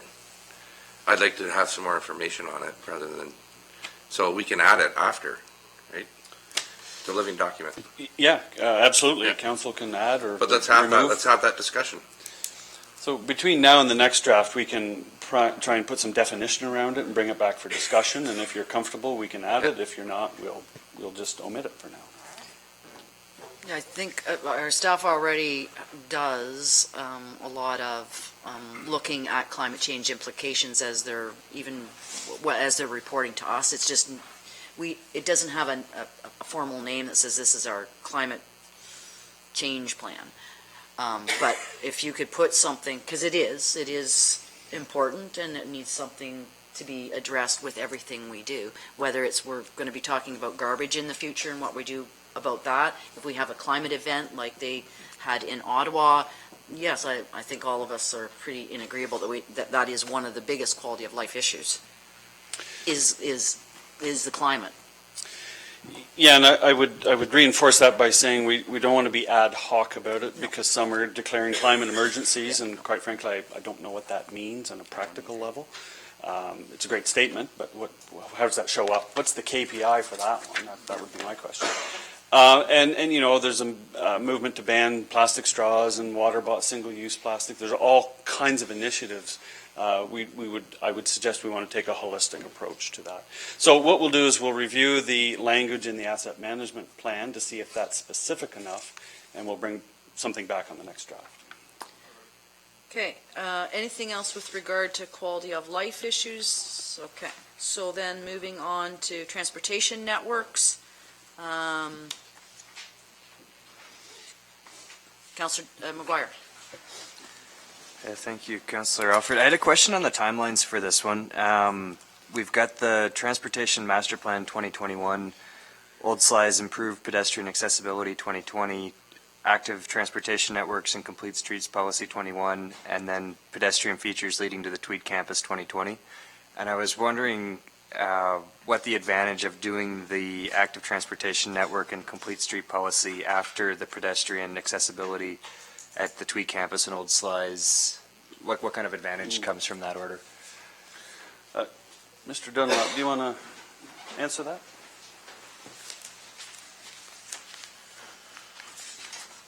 Yeah, through the chair, I'll speak to a couple of these. When it comes to the Tweed initiative, right now there's a condition in their site plan control bylaw that obliges them to move forward with an overall campus plan. So they are working on that. We haven't necessarily seen a draft plan from them, but it is a bit dictated by their timelines. So we're staying in close contact with them through the planning department with their activity that's going on. But again, it is driven partly under their timeline. When it comes to the transportation master plan and the active transportation plan, I would suggest that whatever year those activities occur in, that you do run them through parallel processes in similar years so that you capture the same audience. different themes, but certainly from a consultative standpoint, you want to capture through public consultation those efforts. When I did the transportation, or I worked on the transportation master plan for the town of Mississippi Mills, one of the key things that we had to do from an affordability perspective was to get a solid traffic count program done in advance. I can tell you right now, this year, we're targeting getting up-to-date information on all of our arteries, our collector roads, and that's part of our mission this year. It'll be part of our mission next year as well. You can anticipate in the 2020 budget probably a request to have funded traffic counts at key traffic intersections throughout the municipality where we have signals. That's something that we actually have to have a consultant do. It's a very complex exercise. So a lot of the timing of those initiatives is to get a good, solid background of information to hand to a selected consultant to do the review. That's part, again, that I really see as a matter of affordability. I should also mention that if there are other planning initiatives that drill down further into how neighborhoods are planned, et cetera, those are considerations that would help guide that plan as well, i.e. if there's any secondary plans, et cetera. So I hope that answers that question. Thanks. And for the improved pedestrian features leading to the Tweed campus, is there an opportunity there to change that to improve active transportation features leading to the Tweed campus? I know with the talking to a lot of the Tweed team members, they're to walk downtown to get lunch, there's just not enough time in half an hour, but if you could get a bike downtown and it was a little more accessible, they... It's certainly one and the same. I can say one of the initiatives that we kind of had to hold off on is we did intend on upgrading Hershey Drive last year, but with all of the dump trucks rolling every minute, that kind of prevented us from doing a resurfacing of that street.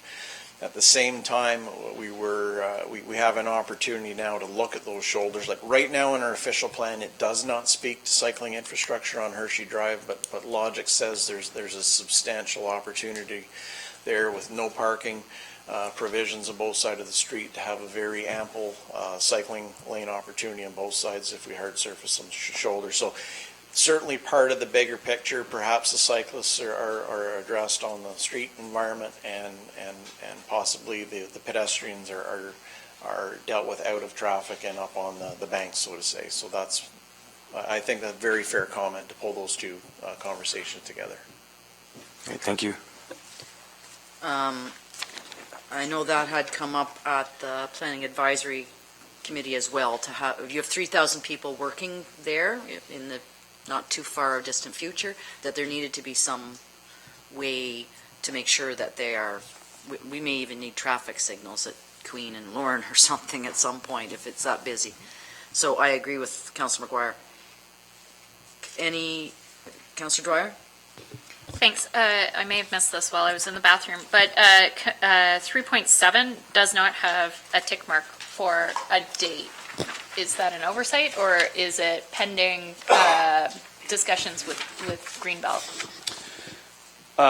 It was an oversight, so I would suggest we put a tick mark in 2020 for Phase 1 and another one in 2022 for Phase 2. Recognizing Council has to discuss phasing, but that would be a reasonable timeline from staff's point of view. Okay, and then an amendment to the status of the project, which references the construction to begin in 2019? Yes, we will update that. Perfect, thank you. Just one comment that it's not off the table that construction could start in 2019. Right, so... Depending on the results of Right. discussions. So, if I might, we will change it from set to begin to being defined or something like that. Anything else with regard to Mayor Panko? Yeah, just 3.2, the old slides. Everything heard from Councilor McGuire's comment. We almost need the answers to 3.1, 3.3 before we complete 3.2.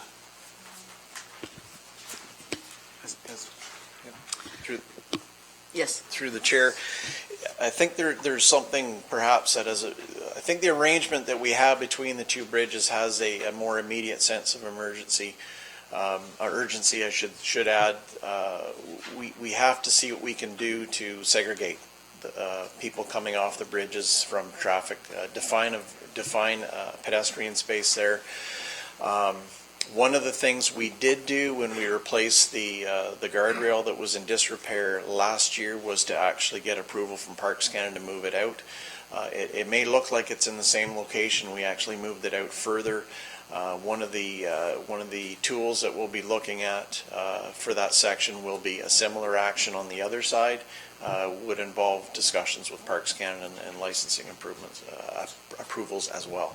So I guess if we look at the principles we were to see there to enable safety, then it probably falls within what we would be doing in 3.1 and 3.2. Something we need to get traction on sooner than later. Okay, thank you. Yep. Councillor Brennan? Yeah, I totally agree. It's a safety issue there. And any transportation master plan is going to identify that as a real issue. And so, yeah, sooner the better for that one. Councillor McKenna? Not to beat this is a very old issue, that road. Years ago, it's been brought up, and they kept saying why you couldn't do anything because of, everybody blamed Parks. But Parks Canada moves sidewalks and on property they own every day, and they add on to land they own the national capital is well served by Parks Canada and trails, and we're not getting that kind of service from them. This is a very old issue, and I think there's a lot of will around this council. Councillor Brennan talked about political will to get behind you on how we can segregate pedestrians and cyclists from that. I'm just surprised that there haven't been much. Well, people don't use it as much as they can because it's not safe. Okay, if there's nothing else in transportation networks, we'll move on to waterfront development and placemaking. I'm looking around to see who's... Okay, and any comments there? Councillor McGuire. Thank you. My question is on 4.2, complete waterfront trail and pedestrian bridges, wayfinding signage to heritage and new features. Its target completion is Q3 2019, and I'm wondering if that includes the section between the stairs and the old water treatment plant. There's the stairs that were put in when the bridge was done, and Yeah, so I can address that. So that really is on hold until we know what the former water treatment plant development looks like, because it will cross that property at some point. So we'll need to work out an easement or some mechanism, some instrument to be able to connect that pathway. So until we know what the development looks like, and in 2 weeks, hopefully, we'll have a glimpse of what it looks like. Then we can weave those two projects together. this is one of the ones I don't think, I don't know, maybe I'm wrong, but not as much wordsmithing, but just a matter of making sure that 4.2 includes the full perspective of what was included in the waterfront redevelopment plan, because the connectivity in that plan versus what is going to be done in Q3, like, I think it's great we're getting progress on it this summer, but I don't want the rest of it to be forgotten once this gets done. And I don't know how the rest of council feels about that, or... So are you suggesting that there be another tick, like the bridges are going in the third quarter, but the rest of the waterfront plan is not specifically mentioned? Is it? Yeah, like I'd like to see a complete the waterfront trail as prescribed by the waterfront redevelopment plan by 2021, 2022, but then have specific, this year we're doing this section, next year we're going to do from Fort Hemlock to the water treatment plant, and the next year we do whatever the next most needed section is, kind of thing. So Yes. perhaps a way to address that is we'll phase it. We'll come up with a phasing plan. Does that seem reasonable? So if we simply said, we'll put some language in there to say, develop a phasing plan. Okay. In keeping with the waterfront trail plan. Is Council- that reasonable? Yes, I would prefer to see all the broken up into quarters. It's like, Can just one point of clarification. Yes. On 4.2, if you go over to budget, Yeah. there's a period missing. Good. It's 232,000 for bridge, period, signage to be determined. The signage isn't 232,000. Excellent. So put your fears to rest there. It's only 230,000. Excellent. I'm joking. It's much less than that. Any other questions? Yes, Councillor Dwyer. Thank you. Yeah, I get what Councillor McGuire is saying on the waterfront master plan missing from here. And I do note that that master plan did provide a series of milestones and project deliverables on short, medium, and long terms, one of which was examine marina opportunity. I do kind of have fears that we've kind of overloaded art in 2020. And I wonder if examining the marina opportunity is better as a longer term 2022 objective, because I feel like the legwork on that is going to be significant. And I just don't know how realistic it is to have a marina site and partnership identified by even fourth quarter 2020. So that was one concern I had. The other one goes back to a point that Councillor Brennan had raised earlier in the meeting, and it's about Initiative 4.4 being the animation of the decommissioned combined locks. And I'm not quite sure where that came from, because I mean, I know we've talked about it outside of the council chambers, but I don't remember that ever coming up in public consultation or around the horseshoe over the last 8 years. So I'm just wondering what that actually looks like, and if the combined lock is really the ideal location, because I know that there have been rumors about the idea of having an amphitheater, but I feel like that use could maybe be better placed elsewhere, especially if, and I think it's in the next priority, it talks about having, oh no, I lied, 2 priorities down, talking about having a band shell at Town Square. I feel like we're maybe duplicating what the objective there is. So one, I would like to maybe reword it, or B, just cut it completely. Councillor McGuire. I think the animation of the lock is important because it is a bit of an eyesore and it's something that has a ton of potential. I don't know that the wording is specific enough to say a use. I'm assuming that we would debate how the animation works. There'd be consultation with the community. Is that incorrect? Well, 2 things, if I can. So the first one, where the origin of this came from a waterfront visioning session we hosted with Parks Canada, and there were 25 people in the room. That was done over a year ago. So several things came out of that. The floating docks was one of them. Illuminating the vestibule bridge was another. Some of these ideas have been around for a while. That's where this one came from. So you're right, it hasn't been discussed here. So perhaps we should reword that to say examine options or opportunities as opposed to doing that. First, Mayor Panko, and then I'll come back to you. Yeah, no, it's, I guess I agree with Councillor McGuire. There was a brief discussion here a few years ago on it. I brought it up actually, and I don't remember the outcome, but it was just never really gained any traction. Never brought it back. But I know in discussions with Parks Canada, they recognize this as being a real key asset, a very unique tourism opportunity. Friends of the Rideau feel the same way. They would like to see it enhanced as a cultural experience, as a tourism draw. So there have been some sort of offline discussions about it, so I think it's important that it remain in here, and then council have that discussion and tons of public consultation, stakeholder consultation, things we need to do to get more ideas and people engaged. Because it is, to my understanding, the only one of its kind in North America. It's the only opportunity we would have to actually go in and see the construction of it, to have sort of those guided tours or interpretive panels, or whatever else we could do, and whether it's a music venue or a theater or a restaurant or whatever it could be. There's all kinds of possibilities, right? So it's a matter of examining that to see what it should be. Councillor McGuire. I just don't support watering down the wording of it, because I think that the consultation and all that, examining the options, is implied, but I would like to see a result before the end of our term. And I'm worried that if we just change it to examine how to animate, then that gives it the opportunity to push it into 2022, 2023. So I don't know, I'm okay with the wording of it as long as it implies that all that good stuff is in there before the actual measurement is complete.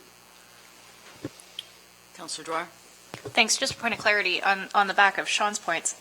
Sean, is it a Parks Canada asset? And if so, why would it appear in our strategic plan? I mean, obviously there's a partnership opportunity and we want to encourage it, but I don't know that we need to spend a great deal of our own resources influencing an asset that we don't have control over. My understanding and just discussions I've had with Parks Canada that they're an agreeable partner to this becoming animated and finding a better use for it. When it comes to who pays for it, I don't know. I don't know, and I don't know if it be private sponsorship, we pay for it. If we don't get engaged in the process, it will look like this for the next 100 years. I think they have no intention of doing anything with it, but they're agreeable to seeing it enhanced as a tourism experience and draw. So I think it's important that it remains in here so we have an opportunity to see what possibilities exist and what would have to be done to turn it into something better than it is today. And again, it just, I know the Friends of the Rio have been thinking about this for a long time as well. So it's a matter of if we don't make it a priority, nothing will happen. I get that. I do have concerns that, I mean, Parks has an entire economic development staff and a tourism staff dedicated to making use of their asset to its fullest potential. And they have been paying this type of attention down to the Trent Severn, you know, where they lift the lock as it connects to Lake Ontario and they actually have dining space underneath. So I think maybe rather than leaving this as our priority, as a really tangible action item, maybe it's our priority to be a lobbying power behind encouraging Parks to actually start paying attention to the asset. Because you're right, it's certainly unique. It's the only decommissioned lock that I know of along the waterway. It's right in the heart of town, so it's easily accessible. But if it's not our asset, I don't want to see us putting taxpayer money into maintaining or improving that asset. Okay, I'm going to take a moment and then I'm going to but I'm going to take my moment here and then Councillor McKenna and then Councillor Brennan and then Mayor Panko. Moore said something to that as well. Oh, okay. Well, you've got to stick your hand out farther. These people are I keeping was me waving busy over over here. Yes, I go first? sure. Oh, thank you. Okay, so really good points, and I think maybe the intent there was to facilitate that discussion, because the lift lock one is a perfect example. Parks didn't initiate that. It was a private sector partner that initiated it, and the city of Peterborough was involved. So I think to the mayor's point, someone has to pull the parties together and say, what can we do here? So you're quite right. There's a lot of questions to be answered about who pays for it, who runs it, all those things. So perhaps we could come back with wording for the town staff to facilitate that examination of opportunities. Would that be better? Yeah, I would be happy with that. The comment I would make is something similar to what Councillor Dwyer said earlier. I'm feeling like we're overburdening not just staff, but we're overburdening the whole process of trying to do too much at the same time.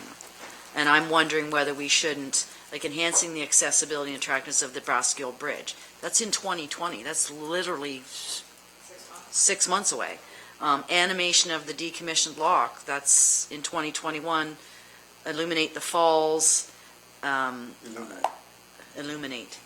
What did I say? Eliminate? I heard eliminate.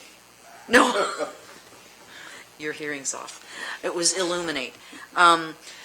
My own take on this was in terms of illumination and a lighting plan for all of Smiths Falls, all of the assets, the really cool things like our water fountains, our Brockville Bridge, I would rather dedicate a whole lot of energy towards a lighting plan in all those places than I would and push off something like sell the decommissioned lock idea or even the attractiveness of the Brockville Bridge. I'd rather see in the end of this quarter and early in 2020, a real lighting plan for town, and dedicate our resources, not just human, but the cash, at something like that. That would be my take on it. Now, I've said my piece, and Councillor McKenna is next. Just that the measurement of that was you would plan with the partners to do it. So, and that one is, almost all of these require partnership and consultation with almost many partners, things that we do have control over, things we don't, and it just keeps coming up over. So that's how I think municipalities work best, is when we're doing it that way. So I'm comfortable pushing our friends at Parks and encouraging and coaxing them into working with us and other partners in doing a whole bunch of things. So an important caution, those things usually take longer than we expect. So duly noted. Councillor Brennan? Yeah, just the last thing from me. I think we're getting a little into the weeds on these specific projects, and that speaks to what I said at the start. I mean, a general, more general statement. Of course, this is good. These things are things we want to look at, and when we look at them, it's going to come forward, say, the Basque Bridge. Well, we've got a project we want to do. We're going to light it, fix it up, and by the way, it fits into the strategic priority in the plan. It fits under whatever the waterfront or whatever that is. So I like the idea of having the wording, and I know, Chris, you don't want it to get lost, but that at least we're going to be discussing it. Like if you just say, illuminate the falls, well then, to me, that I have a responsibility to make that happen. But I don't even know what that's going to look like, or if it's feasible, or if we want it. But I'm going to support this as a whole because it's a great document, but there's pieces of it that, you need a little flexibility, you need a little wiggle room here. So when it comes up, then you can look at it objectively and make a decision collectively about, because there's unknowns with all this stuff. What's it going to cost and what's it going to look like, and we have to talk about it. So that's it for me. I don't disagree with Councillor Brennan, but I also don't want to leave too much wiggle room. We have, this is an ambitious agenda, to me. This is an ambitious agenda for the next 3.5 years, so I agree with some of what you say, but I also don't want to leave it too broad, because to Councillor McGuire's point is we need to move along here. And maybe that, stating it, holds our feet to the fire on certain issues. Not maybe all of them, you're right, but it's on certain issues. Yeah. Well, I'm not opposed to leaving them in there. I'm just saying, can you just word it that we're going to talk about it, and that it's going to be a priority to move on.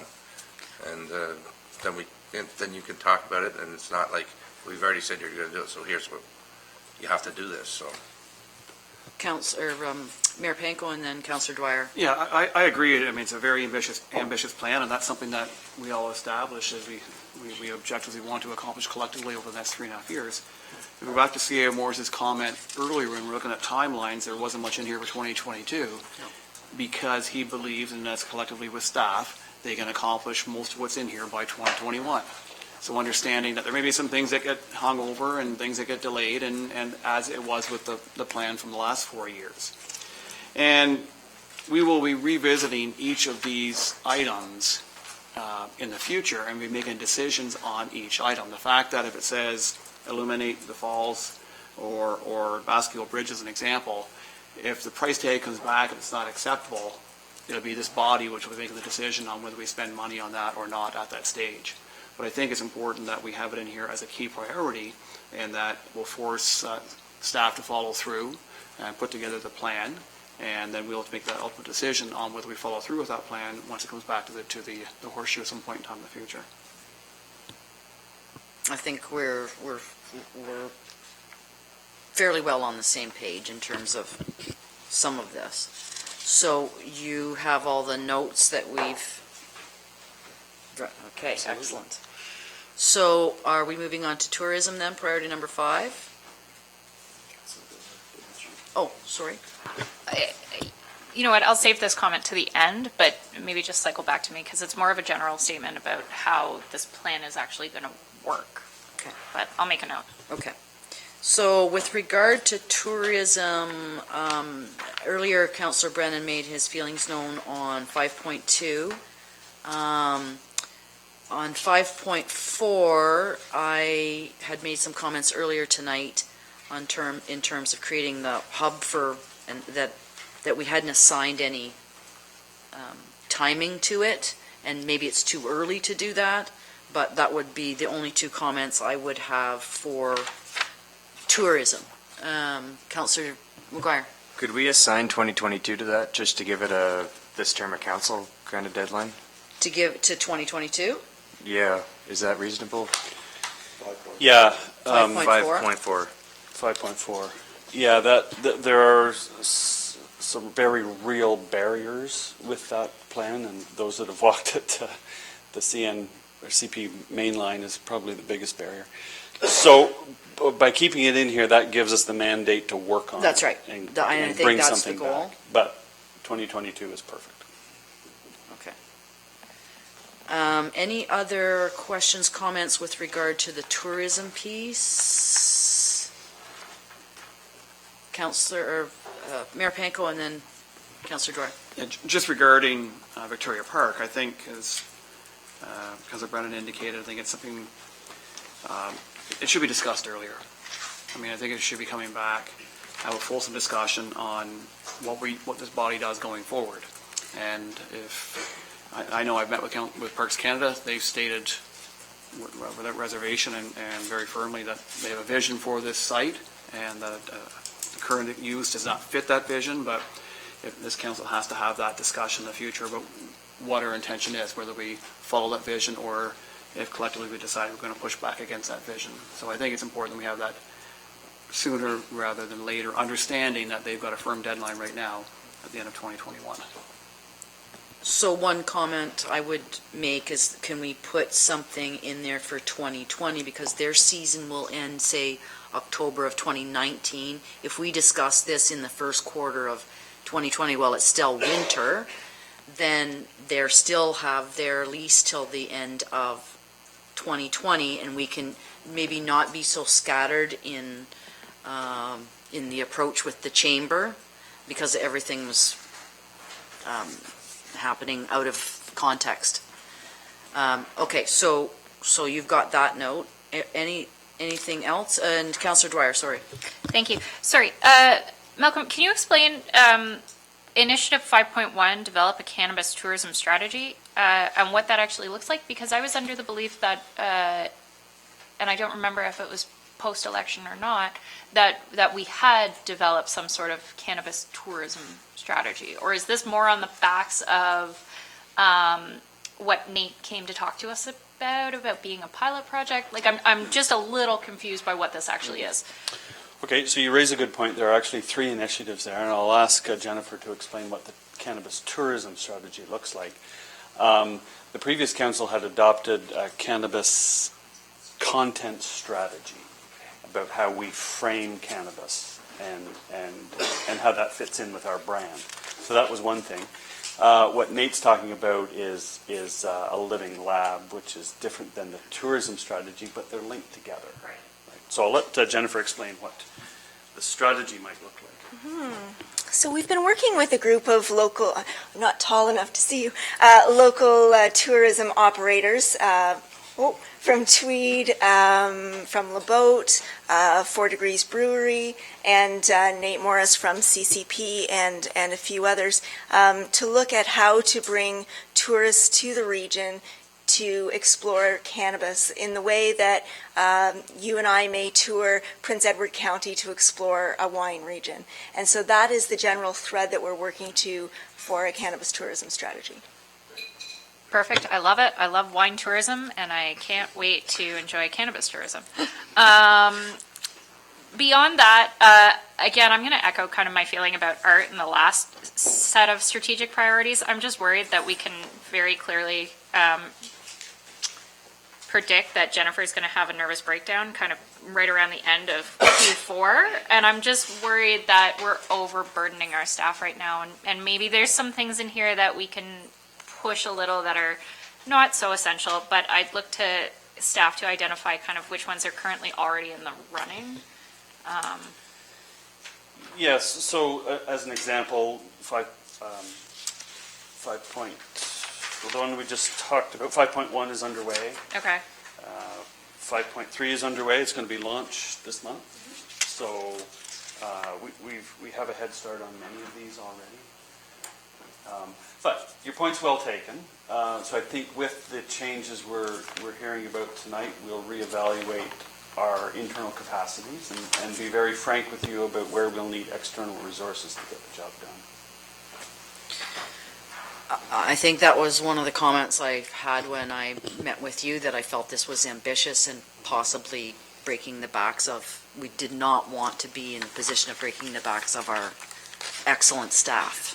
And We have a so- motivated group here. I know, but again, we want to make sure that they're still here and happy and moving forward 2 years, 3 years, 5, 10 years from now. So it is an ambitious undertaking, and our staff have been completely awesome in even getting this far with so many of the things that we have dealt with in the past 6 months, never mind the previous 4 years. So I echo Councillor Dwyer's concern that we look after our staff as well. Anything else with regard to tourism? I see nothing, so the last one then, the strategic priority is the town square. Correct me if I'm wrong, is this actually phase 3? Mr. Manhire could answer that question. Okay. I'm sorry, the council chambers, is that what you're referring to, Madam Chair? Right, Council Yes. Chambers is phase 3. Right. The town square and the planning building department is phase 2? That's correct. Okay. Got it. Any comments with regard to the town square? Completing the renovations at Town Hall, completing the town square, completing phase 3, which would be this place. Yes, Councillor Dwyer. Thank you. Just a point of clarity. Under 6.2, it was my understanding that Town Square was going to include a gazebo, not a bandstand. Has that changed, or are they one and the same? I'm not sure if there's a difference. Art might know. Madam Chair, the terms are kind of interchangeable a little bit. It's designed as a performance space in the park, and so that's where the bandshell piece came from, but the design will look like a gazebo. Okay, noted. I just know that there is a certain member of our community who, if he saw bandstand, may have an aneurysm. So maybe we could change that from bandstand to gazebo, if they are indeed one of the same. So no. Thank you. Councillor McKenna. Just 6.5 on the programming event. We're going to have a revitalized town square, and we're going to say, so then what are we going to do with it, and how can we leverage that wonderful asset? The farmers market piece, I know it could be a potential site for a temporary farmers market. In the long term, farmers markets, I've done some research and working with local farmers on this topic. They do require, or they succeed best with a dedicated infrastructure designed for that purpose, as opposed to a pop-up. But it might suit us in the short term, because the lack of a constant farmers market space is, they pop up and they close down, they pop up and they start up. So the farmers I've talked to really want to have us explore a more permanent space specifically designed for that. And I think we could learn through that work if that's feasible there and why not, and we can start that conversation about how we, in the long term, get a permanent farmers market in place. So that's a good point, and duly noted. So we have some time for that part of it, if we have to put infrastructure in the ground and, electricity and water or whatever else is needed. So the objective here was was to build the gazebo this year. Art and his team are working on what the town square will look like, and at that point, we can add infrastructure if needed. So duly noted. If it's there. If it's there, right, sure. Councilor McGuire. Thank you, Madam Chair. I'd personally like to see 6.5 move to 4 under waterfront and placemaking. I'm not sure that the town square is the best place for a farmer's market. As one of the last farmers at the last round of the farmer's market, it's a real struggle to get traffic through. And if we can find a way to do this down by the water and we add the boat traffic to the local traffic, and you know, that's not a debate we need to have tonight, but I think it's a debate we need to have. And I just don't know if it's appropriate bunching in the farmer's market with the town square work. So. Madam Chair, we could take the IE part out of there. I think the point here is we want to provide programming for a nice new space and make sure it's used by the public the way it was intended. I think that's a good idea, and I think yours your comment is well taken in terms of something more permanent near our waterfront for something like a farmer's market. Did I understand that correctly? Yeah, I'd love to see that by 2022. Okay. And you've got that note then No, with that's regard? not in the plan as written. It isn't. That's but a new thing. It isn't, but Councilor McGuire is right in that it could be part of the waterfront development that he was referencing earlier. Not as maybe you add the IE there. We took it away from the IE from one spot and put the IE somewhere else. So for clarity, we're talking about initiative 4.2? 4.2. Is that correct? I believe it is, because we were going to change sort of the description of complete the waterfront trail. We were going to change some of that language around, if I recall. And that's 4.2 is where you'd like to see the farmer's market. Yeah, and I'm Considered. I'm not saying that's where it'll go. I'm just saying considered. Councilor McKenna. Yeah. It probably is, if we do this, it's a new initiative. We're talking about the feasibility and viability of a farmer's market, then you talk about where would it go, and that's a whole new initiative. And does it warrant it? And there's nothing wrong with that. Or does it have the support to explore that and give it its own space, and then worry about where it would be and what it would cost and what it would look like, and is there enough farmers, and is it viable? And that's the work that has to happen. It doesn't have to be the town to do it. There are interested groups, but it could simply be that we put the call out to. So Mr. Manhire's suggestion is to envelop it into 2.4. We would be to extend the scope of the study, but it could be accomplished within 2.4, which is the Parks Master Plan. That might be the best place for it then. Sure. Good suggestion. And Mayor Panko, you had a comment? Just for clarity, we've got complete 6.2, complete phase 1 of the town square. And 6.5 sort of talks to phase 2 or 3 or 4, I'm not really sure. But so we don't really commit to completing the town square, I don't believe, within the framework we have here. If we're going to do phase 1 this year, when are we doing, is it a two-phase development, and if so, when are we doing phase 2? Well, good point. So it's implied it's not within the term of this plan. The phase 2. So phase 2 would not be completed by 2022, you're suggesting? According to what we have here. And what is phase 2 again? The rest of the town square aside from the gazebo. So, But it can be added if you wish. yeah, it was a key strategic priority for the last council. It was a carryover from that council to this term, and which includes, of course, connecting the two campuses between the library and the municipal complex here, the possibility of closing Daniel Street. And I guess when we're looking at the entire redevelopment of this campus, I think we should be tying in the outside space as well. And that, of course, would incorporate parking, which would incorporate, I assume, maybe outdoor space for staff to enjoy as well as for all residents to enjoy. So I think I would like to see it addressed within the term of this council. I Complete it agree. within this I term. did not, there's so many phases going on in so many places in our lives right now that I did not realize that it wasn't going to be not just the band shell / gazebo, but the whole park, closing Daniel Street. So I'm supportive of putting that in our work plan. Councillor, or Mayor Panko, I call them by their first names all the time, so I have to constantly remind myself what their last names are. Any other comments with regard to?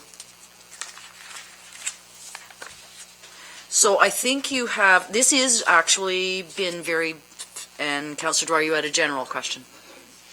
I did, sorry, not to cut you off. CAO Morris, I'm looking at the lovely placemat that was given to the last round of council. And I just wanted to make a couple observations, and I'm hoping you can clarify. So on this placemat, it includes guiding principles being integrity and honesty, accountable and transparent, citizen-focused and service-oriented, sustainable and respect. Are those going to continue to be our guiding principles? Yes, so Okay. during the initial exercise, council decided that the guiding principles would remain, as would the long-term vision. Right, okay. So I think part of what we maybe lose focus on when we get into the weeds of dealing with the initiatives, which is equally as important, if not more important, is the fact that this document is really two parts. It's the table at the back, which I think you call the dashboard, but then it's also a companion piece that talks about how it will be used, what its general purpose are, how it would be modified, to Councillor Brennan's point, and reconsidered throughout the term. And I think maybe that's, when this comes back, could you bring back that piece so that we can look at kind of what its purpose is and how it's intended to be used in a really clear way? Yeah, absolutely. So this is really the meat of Yes. the to-do list, the action plan. We'll envelop it in the context, much like the existing strategic plan is. Right. Yeah. So when this comes back to us next, Yeah, it'll it's have being the drafted right whole now. pretty Yep. package with about, okay. Yep. The last point that I want to make is that I'm really, really proud of this group. I know the last 21 weeks have been extremely stressful for all of us, but I feel like this has really kind of shown us that there is a light at the end of the tunnel. And I really am very proud of the fact that we have successfully debated the initiatives that are coming out of this. And I feel really positive about what the next 3.5 years are going to be. I'd also like to give a huge thank you to CAO Morris for keeping us on track, and to Acting Deputy Clerk Linda McKim for diligently writing notes as we go through this, because I'm sure they will be invaluable as we come up to revise what we discussed tonight. But yeah, I'm really, really proud of what we've done tonight. I think this is really the first time since the early in January when we all sat down to have this exercise. It was a solid plan coming forward from previous council, and we put our stamp on it. But this is the first time we've discussed that to any depth until tonight. So thank you for your patience, but this is one of the most critical documents that is going to happen at this council or any other council table. So I do echo Councillor Dwyer's thanks to the staff, CAO Morris in particular as the leader of the staff, for getting us here relatively unscathed. We are not bruised and bloodied through this particular process. Councillor Dwyer. Sorry, I do have one more last point. I believe when we met to discuss this in January, someone very intelligently suggested that we include a priority for goats cutting grass, and I'm disappointed to see that it didn't make the cut. I really am. I think it ties in nicely to what Mayor Panko said earlier about climate change action plan. I think it's, a financial responsibility to, Embrace the urban Excuse me, but farming. I know. believe I remember who had the goat cutting the grass on the list. I think I had a seconder. I really do. Anyways, I'm disappointed there are no goats in our forecast for the next 3 years. They do produce methane, so. And I have lived on places with goats. It's just a constant stream. Don't need it. One last point of Yes. clarification. So in the beginning, we talked about breaking 2020 down into quarters, and I heard there was interest in doing all 4 years. So I just want to get a consensus on that. My comment is the further out we go, the more difficult it's going to be to slot something into a quarter. I don't personally, I was the one who suggested it, and I think when we get to the last 6 months of 2020, then we look at broadening 2021 into quarters too. Right. But for right now, because we're 6 months in, my suggestion was only for 2020, breaking it into quarters, and as as Councillor Brennan has said, this is a living document that will be changing. So that will give us, at least we'll be able to look at it on a piece of paper, because if we start adding more quarters, there'll be more pieces of paper. Great, thank you. Thank you. And thank you for our gallery that's been so patiently listening to all of our discussions. We are almost there, people. We have E and F, and both are with our treasurer, Ms. Cozile. Strategic Asset Management Policy Report 2019-082.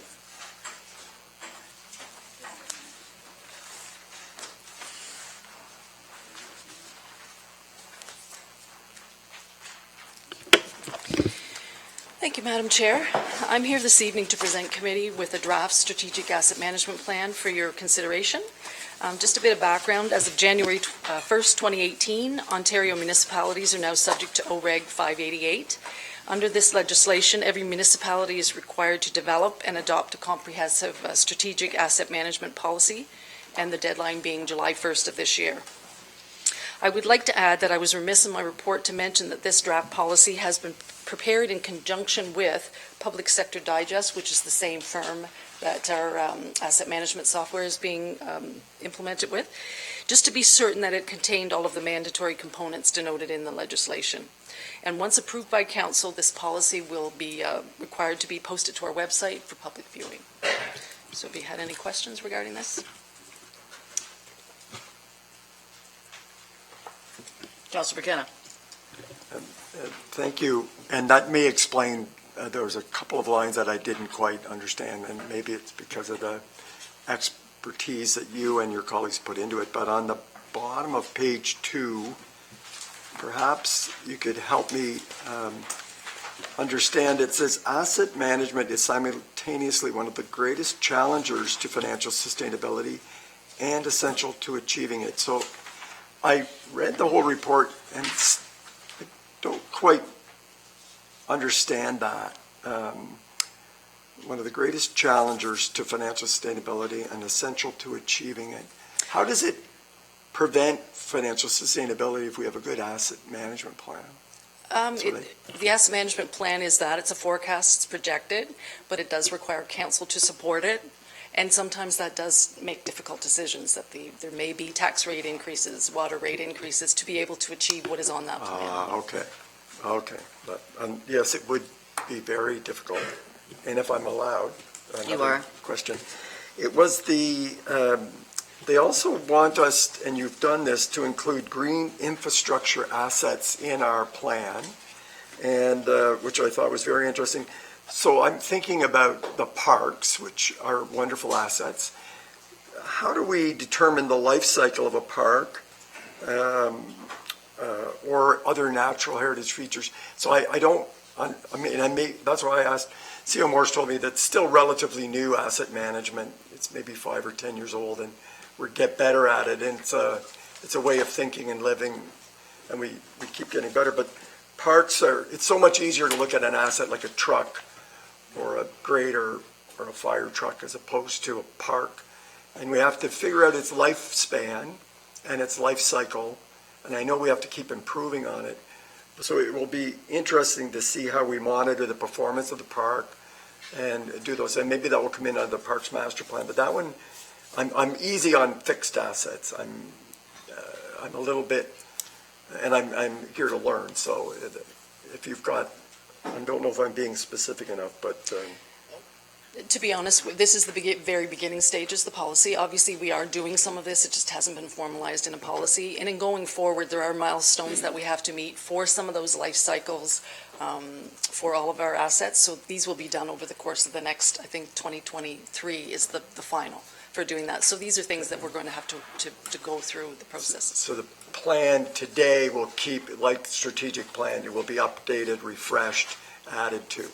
Okay. Oh, absolutely.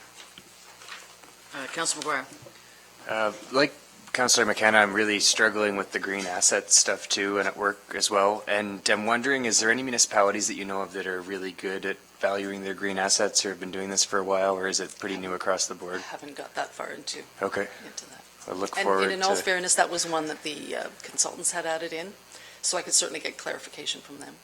Okay. Yeah. All right, thank you. Any other questions for Madam Treasurer? As always, our treasurer is very thorough, and I don't see any hands around to not. Did you know? Oh. Councillor McKenna. Sorry, I had one more. It talks about they must deliver core public services. Are they defined somewhere what those core public services, they aren't in the report, but it says in order to deliver core public services, so I wonder if we have a definition of what they are. For the sake of the asset management, that's one of the next milestone is 2021, and core assets are denoted as roads, bridges, water, and wastewater.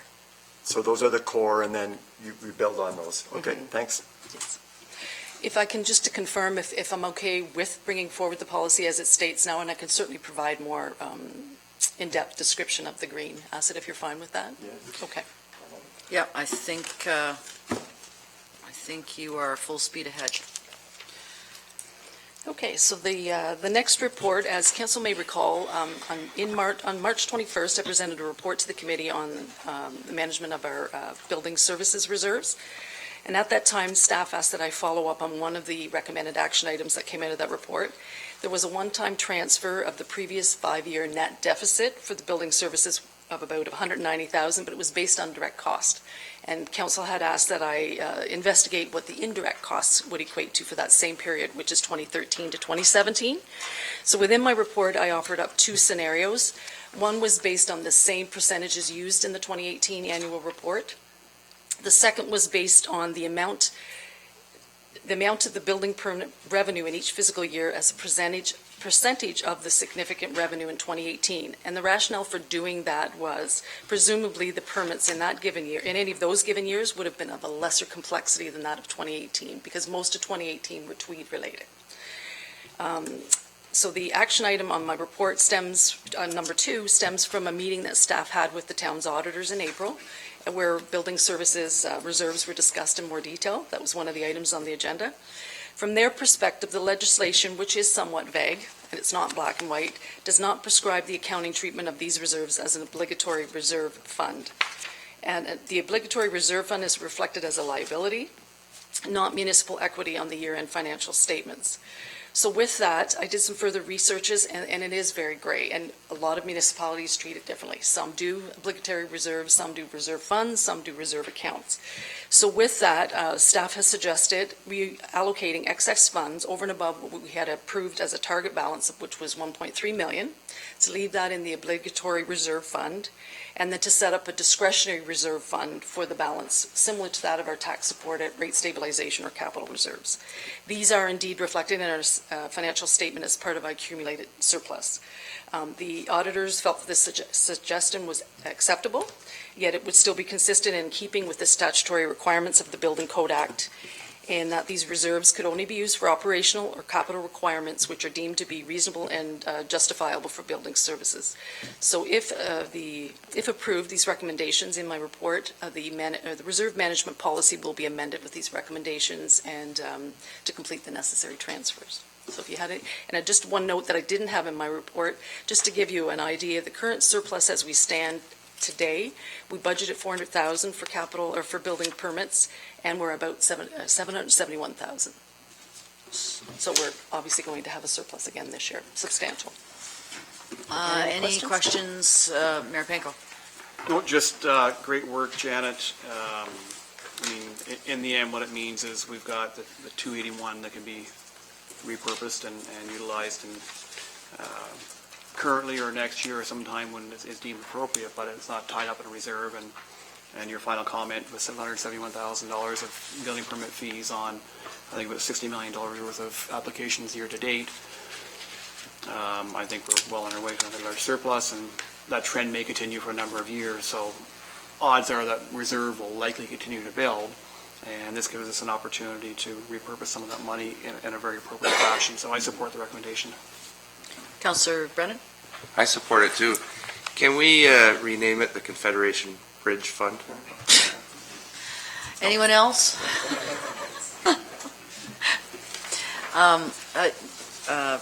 I certainly will support it. I just had a couple of questions.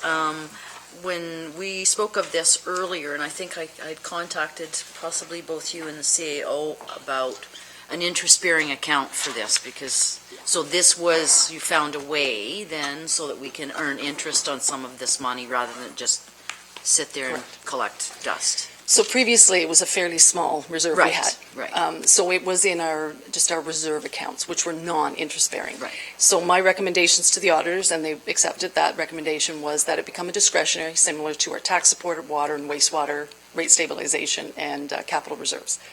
But it'll be specific for building services. And it will continue to be interest bearing, just like the obligatory bank account is. Good. So. And the only other question I had on your whole report here, Janet, is, so the one-time capital requirements must be deemed to be reasonable and justifiable and related to enforcement and administration of the Building Code Act. And we are going to undertake, I forget which phase this is going to take. Two. Do we have enough money to get an elevator in there? Well, I kind of thought about that, but we're leaving building department downstairs, so it wouldn't be so we don't need an justifiable. And we had pre-approval, council were receptive to using that portion of that renovations coming from this reserve, which has been estimated to be around 375. But Just looking for a way to get everybody to the second floor. we have to be creative. We have to be creative. But thank you very much, and I don't see any opposition. As always, excellent job, thank you.